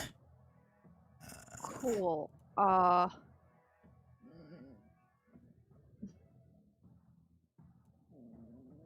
No, I don't want to waste my action surge yet. I don't think I can do much.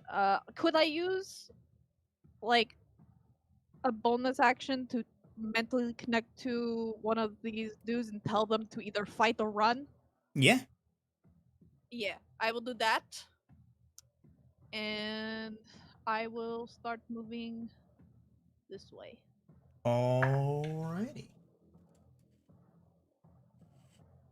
That is gonna bring us to the soldiers. So you like send out this message. You get like a wave of like confused panic back. As the goblin that you connect to like doesn't seem to know what to do with like a voice in his head telling him fight or run. Fair. Right. You get the sense that the goblin thinks it's like his own internal like monologue is like speaking to him. He's like, the soldiers are gonna go now. So these guys are going to dash to get to like here-ish. Put that guy there. Put that guy there. These two guys step forward, and as suspected, they are going to each take an attack against one of these goblins. It's a hit, and that's a hit. And they deal 4 and 6 damage, respectively. So these soldiers slash. Matt, how close were those to being misses? Was either of them close to being a miss? Not particularly. Okay, never mind then. So they take 4 and 6 points of damage, respectively. These goblins like sort of like scurry and roll. They are clearly attempting to like dodge and then like defend themselves, but they have been disarmed, and 2 of these goblins take a hefty slash from the swords. Neither of them die, though one of them is very, very badly injured and like essentially like drops to the ground, like clutching a grievous sword wound in his chest.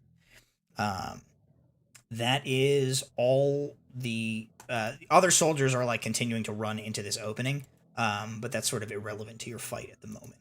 The ones who are relevant to your battle have acted. That is going to bring us to Rowan.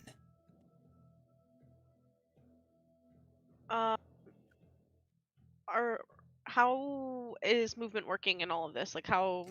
I'm kind of considering each of these like 4 squares a 5 foot. So it'd be like 5, 10, 15, 20, 25, 30. You know, like 30 is like here. Okay. I'll put you back. You could put me back over there if you so choose.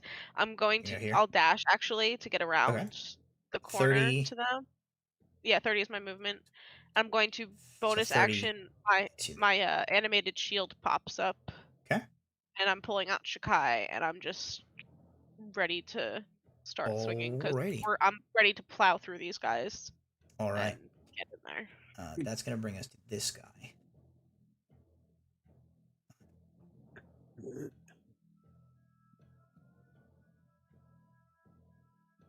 Wait, like the big boy? Yeah. Mm-hmm.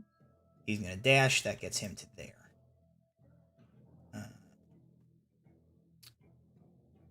He kind of like moves forward in his like heavy ornate armor. He kind of comes around. Nimue, he sort of like sees you as you're the closest to him, and he like takes his sword and goes like on his shield as he turns to face you. That is his turn as he dashed, so that will bring us to Sela. So Sela, do you have to maintain concentration on your animals, or they're good to go until they get killed or the duration runs out? Conjure animals is concentration, so whenever I take damage, I will have to roll on that. Gotcha. But, like, so they are currently helping the Aarakocra hold off reinforcements behind you, but you have concentration on that spell going. Yeah. Okay. Actually, okay. I'm gonna get back to them in a minute because right now all right. Are these lovely lads and lasses here all within 30 feet of each other?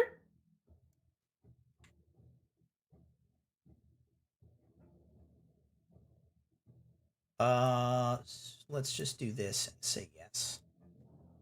They weren't. So I have a DM question for the moment. So 5, 10, 15, square, 20, 25. Oh, okay. So these, like, you can get like these 4 if you want. This guy's a little further. Yeah, these. I'm okay. So there's a mage at the far end and a bulky dude at the front. Like this guy. These are like soldiers. This is the bulky dude. This guy does appear to be a spellcaster of some sort. Okay, I don't if I have to miss one of them, I would rather miss this guy over here. Okay. I want to get the mage four. and I want to get these guys. I'm casting Tidal Wave on them. Hell yeah. So, I conjure up a wave, crashes down. 30 feet long, 10 feet wide, 10 feet tall. Every creature in that area has to make a dexterity saving throw. The save DC is 18. On a failed save, they take 48 bludgeoning damage and are knocked prone. On a successful save, they take half as much damage and are not knocked prone. The water then spreads out across the ground in all directions, extinguishing unprotected flames in this area. I'm within 30 feet of it, and then it vanishes. Alright, roll damage. Okay. Good question. Yeah. Hamlet is supposed to act on his own initiative, so I always have familiars just act on their on my turn. person's turn because otherwise it's a giant pain. Just want to double check. Yep.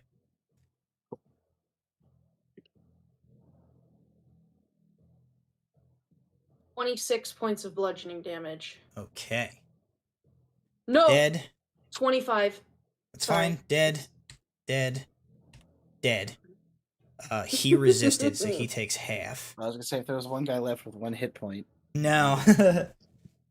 He takes. We said 25. Yes. Okay. So that took out the mage. Took out the mage. Took out the 2 soldiers. Sorry, Michael. The mage and these soldiers basically get washed an arcade shootout over the edge and fall down this like waterfall into this ravine, and you just hear like crushing and crunching as they like are swept away. This guy basically just like plants his feet, endures it, and is still standing. Okay. Well, good for him. So that happens, and okay, so for conjure animals, they obey any verbal commands that I issue to them. So they probably can't hear me, so they're just gonna keep doing what they're doing, because that's happening. And that's my turn. That's all I'm gonna do. The goblins are gonna go now. They, whether it was through Nimwe's telepathic bolstering or because they are goblins and not want to get killed without putting up a fight, they immediately go like and like throw themselves at these soldiers. So these 2 are gonna jump here, and these 2 are gonna jump on this guy. They don't have weapons, but they just begin to like rake at their like faces and necks and stuff. And they're like, one of them is like trying to climb the guy's plate armor to like get at his neck and like rip his throat out with his teeth. So they are going to make an attack apiece. Oh, that's a D6, not a D20. That's gonna miss. 1 will hit. So this guy is gonna get hit for 2 points of piercing damage. The goblin bites them. Then the other guy, both of these goblins miss. They are going to use their nimble escape to take the disengage action as a bonus action, and they are going to run for it. They sort of like jump on these guys, like scratch at their eyeballs, like one of them gets like pulls the helmet over the guy's head. And then they just like kick off and like go under their legs and run and begin to like make a break away from these dudes.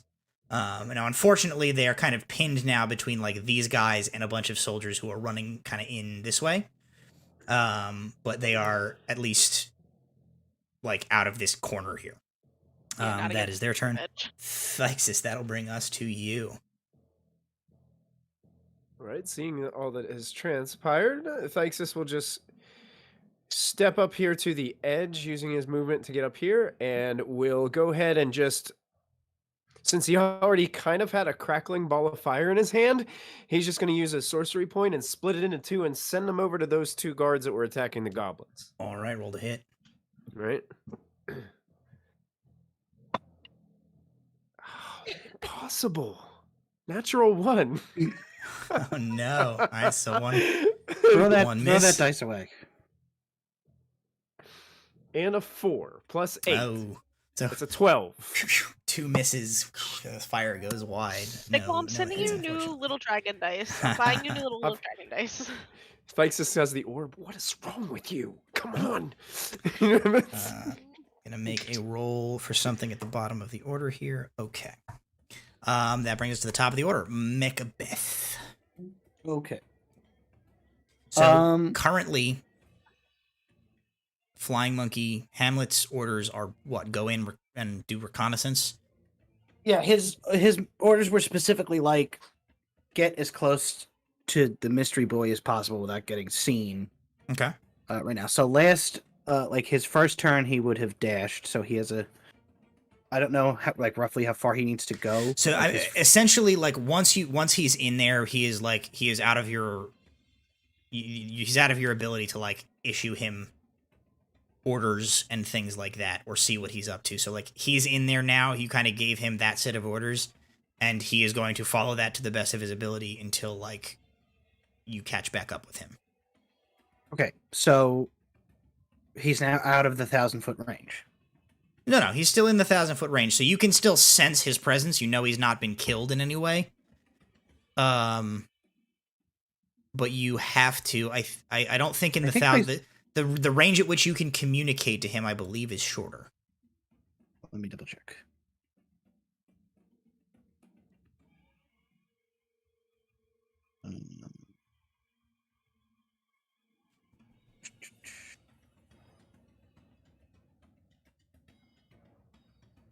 Matt, I forgot to move, so I'm going to move myself. No problem. Based on how you measured it. Yeah, he's 100. So he's more than 100 feet away from me. Right. So you. Okay. So, but then my question is, like, judging from seeing how far he had to go, do I think he's probably there yet or not yet?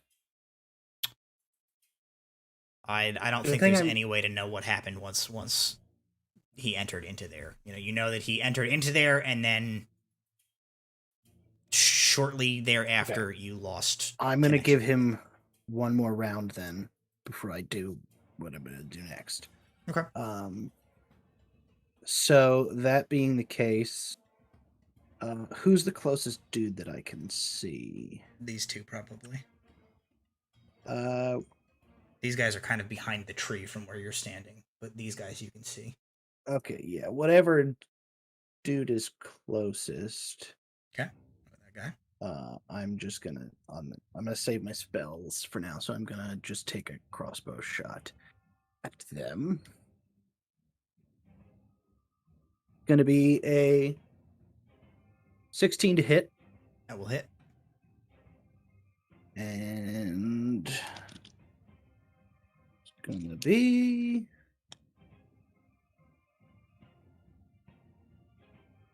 8 points of damage. All right, you wing him with a crossbow. Alrighty. Are you moving at all on your turn? You're like back here. I will have moved up so I could get a clear line of shot, like line of fire, but okay, not. So you want to go like over here? Yeah. Okay. Alrighty, Nimue, that brings us to you. So you got this guy in front of you here who got missed by the tidal wave, and then this guy who tanked it like it was no problem.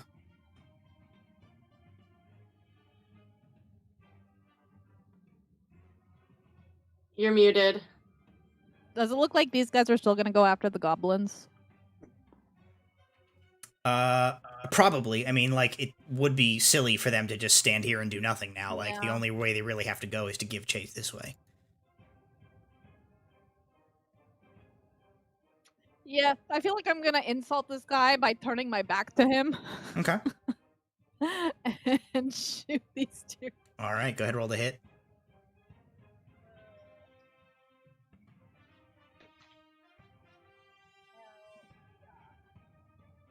And 16 natural to hit.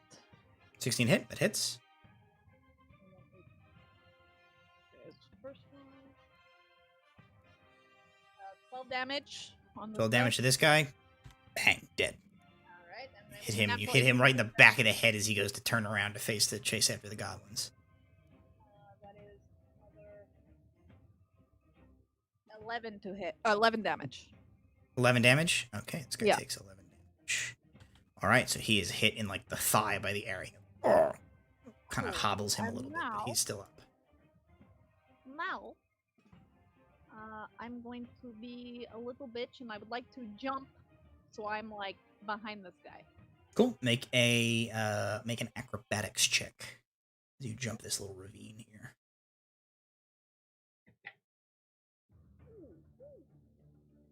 What's my modifier?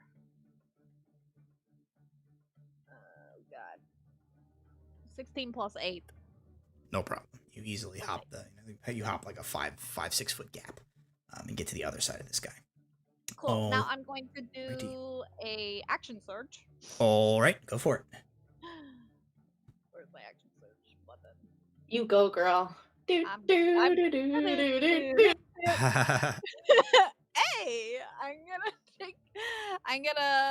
you take out my naginata and swing around. Swing around. 2 attack rolls.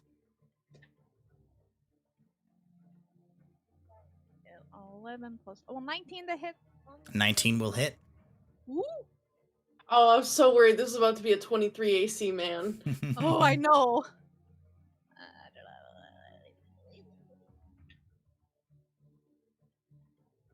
13 damage, plus I'm going to psychic this beach.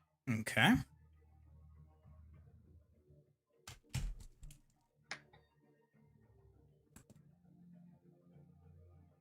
It explodes down, but it's an extra 10 psychic damage. Wow, okay. Alrighty, so you slash into him with your naginata. You hear him go like beneath his helmet. Second swing. 18 natural plus 8 to hit. That will hit.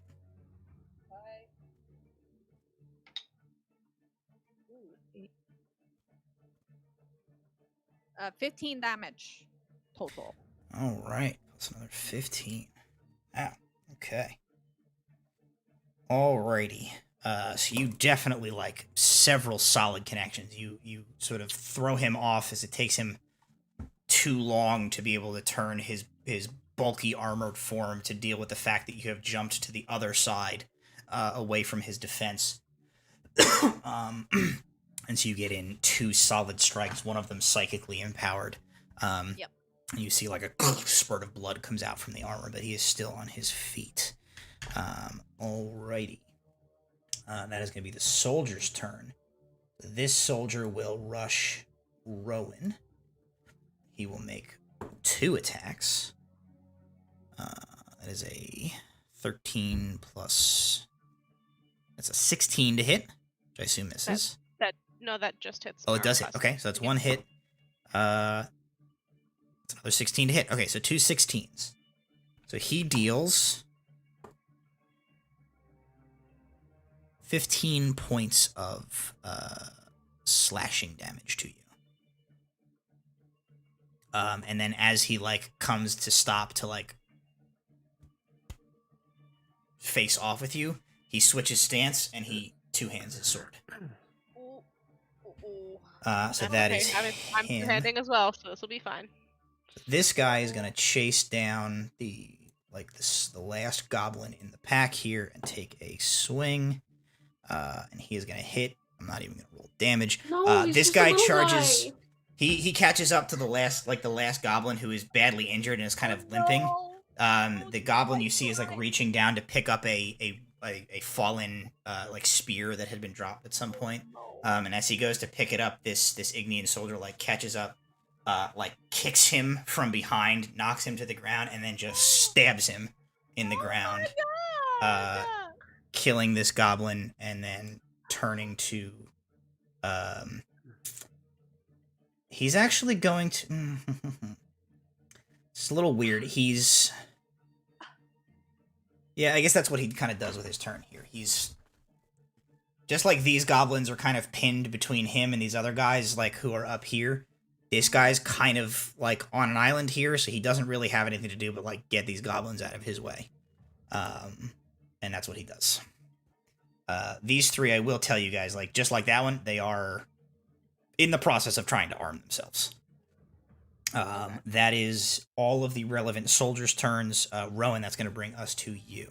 I don't know if you saw the goblin thing happen from your position because you're behind this big tree, but you are definitely facing off against this soldier, and you see the commander guy here fighting Nimue. I'm taking two slashes at this soldier in front of me. All right, roll to hit. 16 plus 6. Definitely hits. Yes. I'm two-handing because I have the animated shield, so I don't need to. Yep.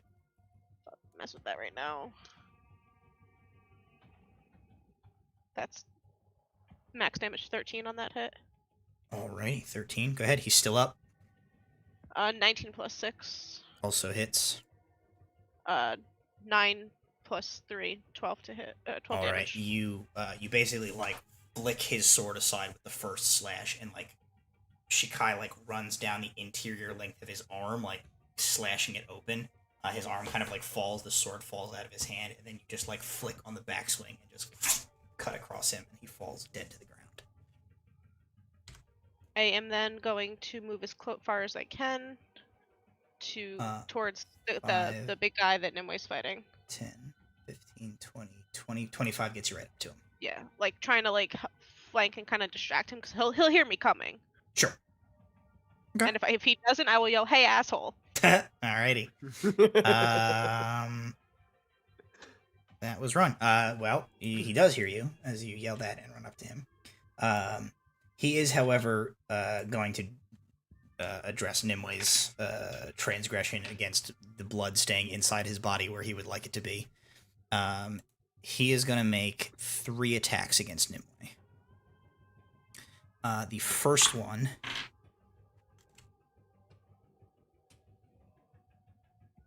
is a 15 to hit. Nope. Okay. The second one's a 22. And the third is also a 22. Okay, so you're going to get hit twice. Nimue. You take... I'm gonna reduce some of this damage with Okay. my field. Uh, Oh my god! Well, it goes back up. I rolled a 1, which means it explodes up, but I reduce it by 1. okay. You take 20 points of slashing damage, reduced by 1 to 19. 19. You also take 5 points of necrotic damage as he hits you with the sword. And how you have seen Rowan's sword bursts with divine radiant golden light. His turns a it's like a bloodier version of that. It's not not black. I don't want to based on necrotic damage. I don't want to give you that impression, but it's like a crimson golden light, and you feel like your where you are slashed sears with pain. I also need you to make a Constitution saving throw.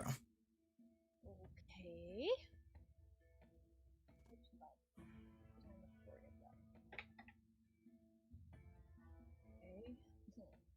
17, 12 plus 5. 17 is enough. What you succeed on is as he's doing this, Yeah. he basically slash in one motion. He flips around, sheathes his sword, and then turns and shield bashes you and attempts to push you off the ledge down into this ravine here.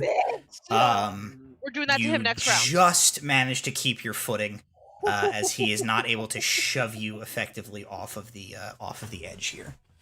That's playing dirty.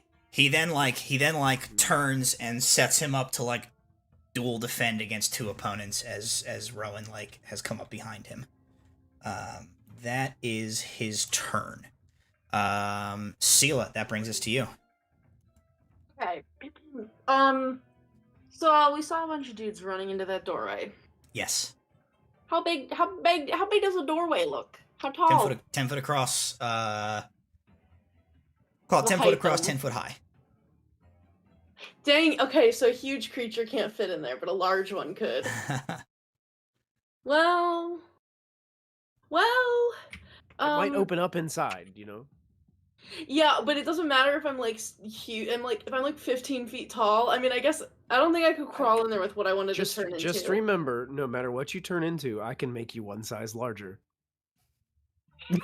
I can turn into a rat. Sounds like we're angling for like a real Pooh Bear situation where we just have like the back half of Sela stuck in this hole. I was gonna turn into a giant elk, but yeah, I feel like that would not be a good use of my abilities. So I'm not gonna do that. But that completely changes everything that I wanted to do. Fuck. Okay. I'm going to how shit, I need to get 60 feet away from this. I'm sorry, I'm Murderbeard, I'm not picking you up. 5, 10, 15, 20, 25, 30. Am I within 60 feet of this man? Yeah, probably. Okay, I would like to cast Hold Person. All right. He's gonna make a save, right? It's a Wisdom save, DC 18. All right. And how's his wisdom? he gets holded. He probably is really wise. I don't know. He only gets a 12 on his save, so he fails. Okay, yeah. So it's not a piece of iron. It's like a piece of like a whalebone, and I hold it out, and then he goes rigid, like he has. What is it when you get stabbed with a piece of metal and your spine goes like tetanus? He's just tetanus frozen. He develops instantaneous lockjaw, and he freezes up. It looks like a little spectral eel wraps around him and is holding him there, and that's what happens. And he is pinned to his paralyzed. Sides. Cool. Alrighty, he is paralyzed. It is the goblins' turn. They arm themselves and turn to fight this guy. Make 3 gobbo attack rolls. Let me see how they're kill him. I loosened him up for you. Come on, goblins. That is a Does miss. my cheering give him advantage? That is a miss. Get him. One of them does hit, and he will deal 6 points of damage. Just enough. So these two basically run up. They like swing. He like kind of deflects them, and then they just like jump on him and bear hug him around the middle. So he's like kind of struggling against them. And then the third one just takes a spear and like shoves it up under the guy's helmet, and kills him dead on the spot. So that is the 3 goblins' turn. They are going to. They'll move. They kind of get like here-ish, but that's as far as they're gonna go for now, because there are like Ignians coming from over here, so they don't want to. They're kind of cordoned off. Plexus, that brings us to you. Okay. Plexus, seeing that happen over there, will turn his attention towards where Sela is and rush up here beside her. Am I within? Would you say that would be within 30 feet, probably a bubble on the bubble with this guy over here? Which guy? This guy? The big dude big boy over there. He's probably a little more than 30, so we got like 5, 10, 15, 20. We'll say he's within 30. It's pretty close. All right, I get out my orb, and I would like to try to cast Reduce on him. So he's got to make a saving throw. Constitution saving throw. Okay, DC that's 16, one. please. That one's he's probably pretty good at. He gets a 17. He just resists. I would like to. Oh no! Oh no! Bad luck. You got both. You're so even if I roll, I have to roll a 2, 3, or 4. Because he'll still succeed if I roll a 1. Yes, you have to roll a 2 or better. I rolled a 4. All right, you bend luck, and he is half his size, and he 1/8 his weight. He shrinks down to about goblin size. 1/8 his weight. We Nudge, nudge. Literally you, pick him up by the ankle and do you wild magic surge? Good question. Let's find out. Oh, I'm I also right have to next tell to you you. something. I do not on a roll. Okay, you do not. As you bend luck, as you use this, that pendant around your neck that you have that onyx shard slotted into Yeah, I was gonna ask you. I totally begins forgot to about glow. Yes. that. Something's happening. Sela, look at this. Something's happening.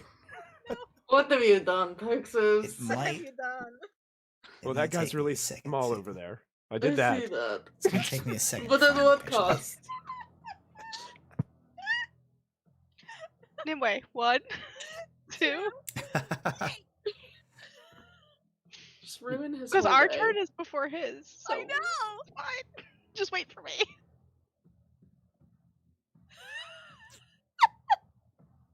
This is so incredible. Oh lord. This Okay. reminds me of when me and Muff and Grace fireballed those like dire wolves. Like the You perfect have setup. That's the just to you have happen. the jet shard in currently, right? That is current. Yeah, that's correct. Yeah. When you use a metamagic option on a spell while you are holding or wearing the shard, Here we go. This is gonna be spicy. you momentarily curse one creature targeted by the spell. Choose one ability score, and until the end of your next turn, the creature has disadvantage on ability checks and saving throws that use that ability. A surge of magic rushes from this item, twining itself with your metamagic, and you can feel yourself tethered to the like primal essence of this person, and you feel the ability to like blight them in a way that you choose.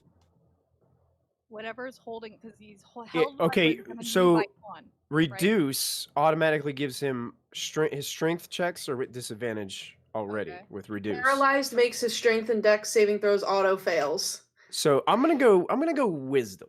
That makes sense. Yeah. We're just Okay. laughing. All right. We saw his armor and we were like, "Oh, fuck you." Fuck you in particular. I'm telling you that armor was just an on-site reaction from Yeah, all it's of us. We were like, on-site. we don't Yeah, trust yeah, this dude. As It's not the same dude. We don't Triggered. care. You look like him. Bye. as Thixis Brilliant. Like, completes his turn, Click swoops down and kind of like skids to a stop next to you, and he in a rushed tone tells you that the Ignian ships in the atoll, like outside of here, are retreating. The Grimm's Folly is like kind of chasing them a little away, but he says your lizard person captain wants to convey the message that like they are not going to they're not going to chase them out of this immediate area because they aren't sure what's going on. But he tells you that the Ignian ships are retreated, which means the stream of like reinforcements coming up to here have like been kind of cut off. He basically tells you guys that if you get in here, the Brightfeather can like hold this area and keep anybody else from following you in. And then he like takes off again. So at the top of the order, Murderbeard, it is your turn. Okay, so in that round, I figured out why I was confused. Okay. I had never actually manually clicked my second Eldritch Invocation. Oh. So I do have Voice of the Chainmaster, so as long as Hamlet is on the same plane of existence, I can communicate with him. Interesting. Okay. So at this point, I will ask him, like, it's essentially like, where are you? Like, how far have you gotten? How close are you? Interesting. All right. Here's how I want to handle this. Hold that for a second. We got okay. So situation wise here, let's hold Murderbeard's thing for a second because it's going to be complex. Yeah. We can kind of There's no more soldiers. So Nimue and Rowan, you guys are working on a tag team thing, right? Like, so you got. What are you guys doing before we come to this dude's turn? He is little. He is little. He is held, and he is like blighted. He is cursed by Thyxis right now. Also, if you attack roll on him, it's an auto crit. Yeah, we're gonna yeet him off this cliff. Yeah, we're yeeting him off the cliff like and he his, wants to do to him. And his weapons are all tiny and do 1d4 damage. Okay. You know what? To be an ass, I'm gonna take all his weapons before we eat him, because if he somehow survives this fall, I don't want him to have anything down there to defend himself with. If he somehow survives with all his armor and stuff. Okay. You do that. You just pull the the longsword and the shield off of him. Beat him with him. And then if you hit him with him, he's gonna repeat his save. No, just a 1. So you just take those small off, one, and then you guys pick him up and throw him off Yeet. like a mannequin. You just sails over the edge. All right. He flies over the edge. You hear like a splash. And you just catch the sort of like a few like a shoulder plate like pops out of the water for a second, like a foot. You just watch as like the water sort of Oh no, and he sweeps. can't right himself in the water. He's literally just like a piece of wood being swirled around. This is very much like a kayak being like battered around some rapids. Is this like body Yeah, just? he has no ability to move himself. Okay. That is what happens, and that is going to bring us out of combat for now. As what I'm going to say is the goblins, the goblins secure the area with the help of the Brightfeather, who come down here and like fend off the. There's still Ignians kind of like fighting on this plateau, but no more of them are coming up, and the ones who are in are now like cut off in there. So this whole kind of area is secured. Murderbeard, you communicate. You like reach out across your link to Hamlet, and from him, he very quickly relays to you that inside this entryway,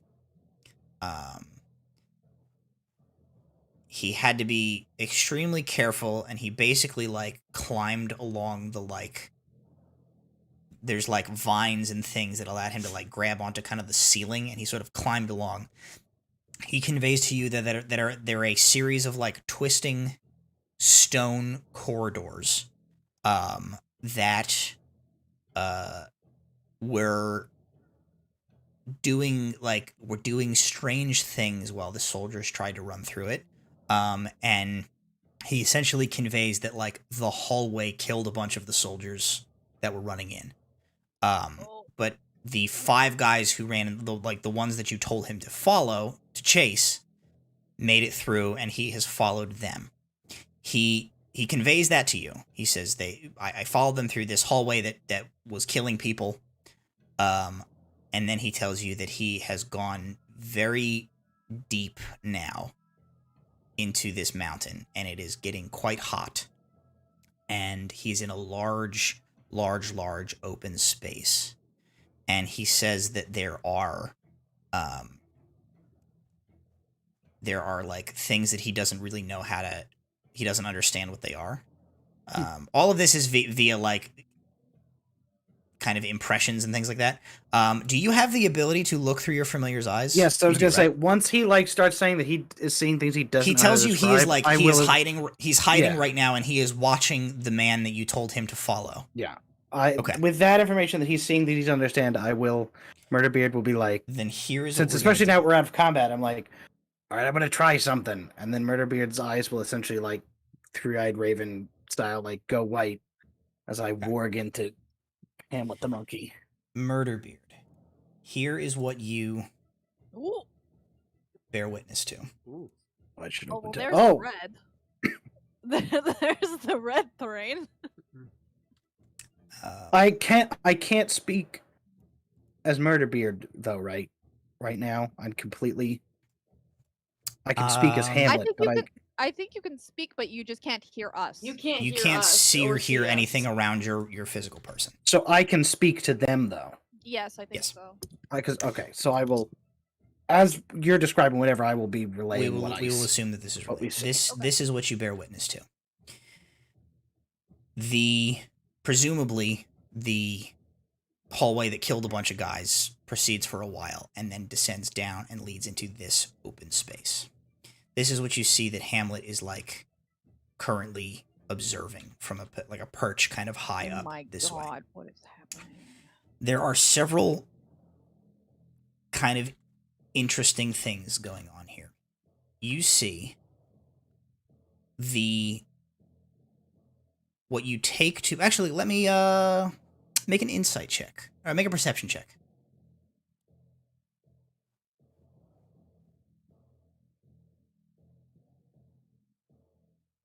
$22.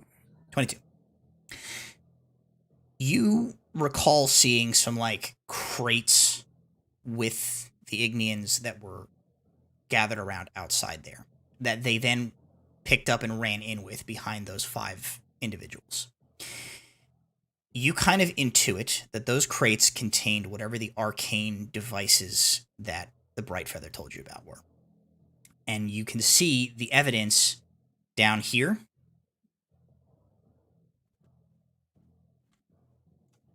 And over here of those being unpacked.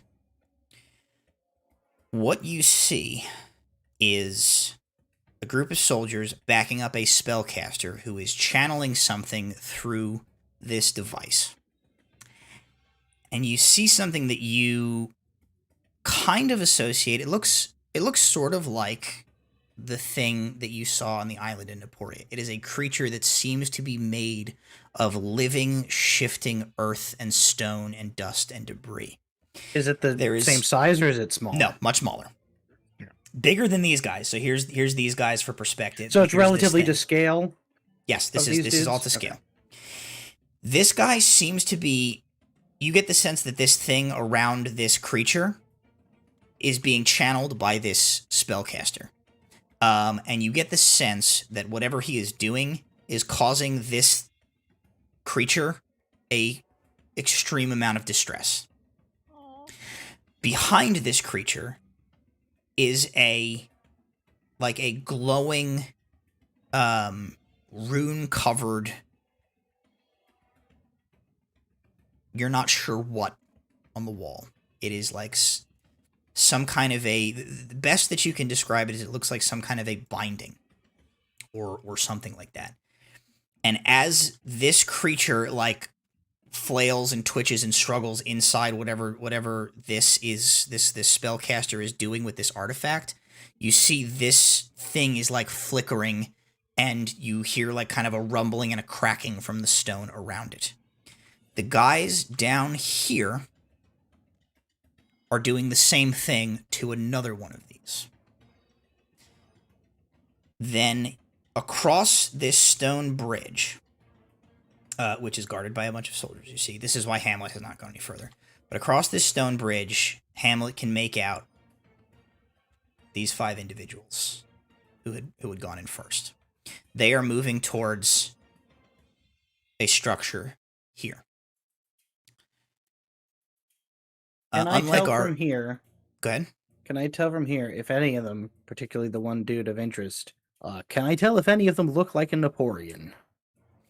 No, you probably can't tell that from here. Thought it was worth a shot. Or I guess what I will say is they don't look like Naporians to you.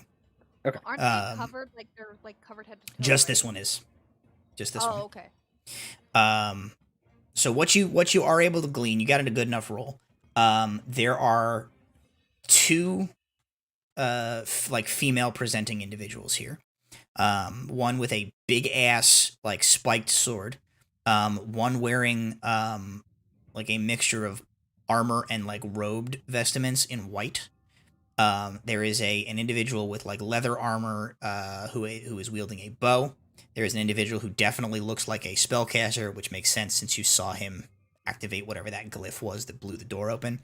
And then there is this individual who is in that completely all black armor. And that's the one that looked at us and tilted its head? Yes. This one? Okay. As you watch through Hamlet's eyes, this individual, these people are moving towards this way, which is not open the way it is in here, is actually like a sealed, a very large sealed stone archway of like solid rock. It is also vaguely glowing and kind of like pulses in time with what is happening with these creatures down here. And as Hamlet watches and you listen through his ears, this covered individual steps up to like the edge here and calls out loud enough that Hamlet is able to hear him because he is addressing like these guys on the other side. And what you hear is, complete the ritual. Destroy the elementals and break the seals. Quickly. We don't know how far behind us they're going to be, and we don't have time for this. Get it done. Stop anyone from following us. Who is this? Hey, Nimue, does your brother have a really deep, spooky voice? Hold on, we don't actually know. We have no. Only Nimue saw that. We don't only actually know Murderbeard that. saw that. No, the guy that tilted his head. Only Nimue saw. Oh, only Nimue saw the head Yeah. tilt. We don't actually know that it's probably. She hasn't communicated that she thinks it might be. No. Okay. We're all just. Anybody know anybody with a spooky, deep, spooky voice? So Murderbeard, you see that through Hamlet's eyes. You kind of like come back out of your familiar and turn to the group and be like, and you say, "Does anybody know anybody with a deep, spooky voice?" And as you say that, that is the end of our session tonight. Oh my god. So. Bro, what? What are we gonna do? Why does he sound hot? I know what I'm gonna do. Curl up and die? Oh, I tried to flip the table, but it didn't work. No, you can't flip the table. Not in my house. So, hey, thank you guys for joining me tonight. As a reminder, Delve is going to be off next week as I am traveling. But we will be back the week after that for Pirates again. So join us in 2 weeks for the immediate conclusion to this whole situation up here. Thank you to everybody who was hanging out with us in chat tonight. Thank you to... Oh, damn it. I forgot to use my DM's inspiration on my Nat 20. I'll hold on to it. I'll make a note. Now you can hold them on for the big boss fight. I should have friggin' used it to keep... I should have used it to keep you guys from, like, absolutely, like, clowning on that big, beefy paladin dude outside. Shoulda, coulda, didn't. Shoulda, coulda, didn't. Well, anyway, thank you guys for joining me. Thank everybody at home for coming out and hanging out with us tonight. Thank you, as always, to our sponsors here at Proficiency Bonus, Little Dragon Corp and Cardboard Castle Games. And, as always, we will see you next Tuesday. Bye, everybody. Love you, bye.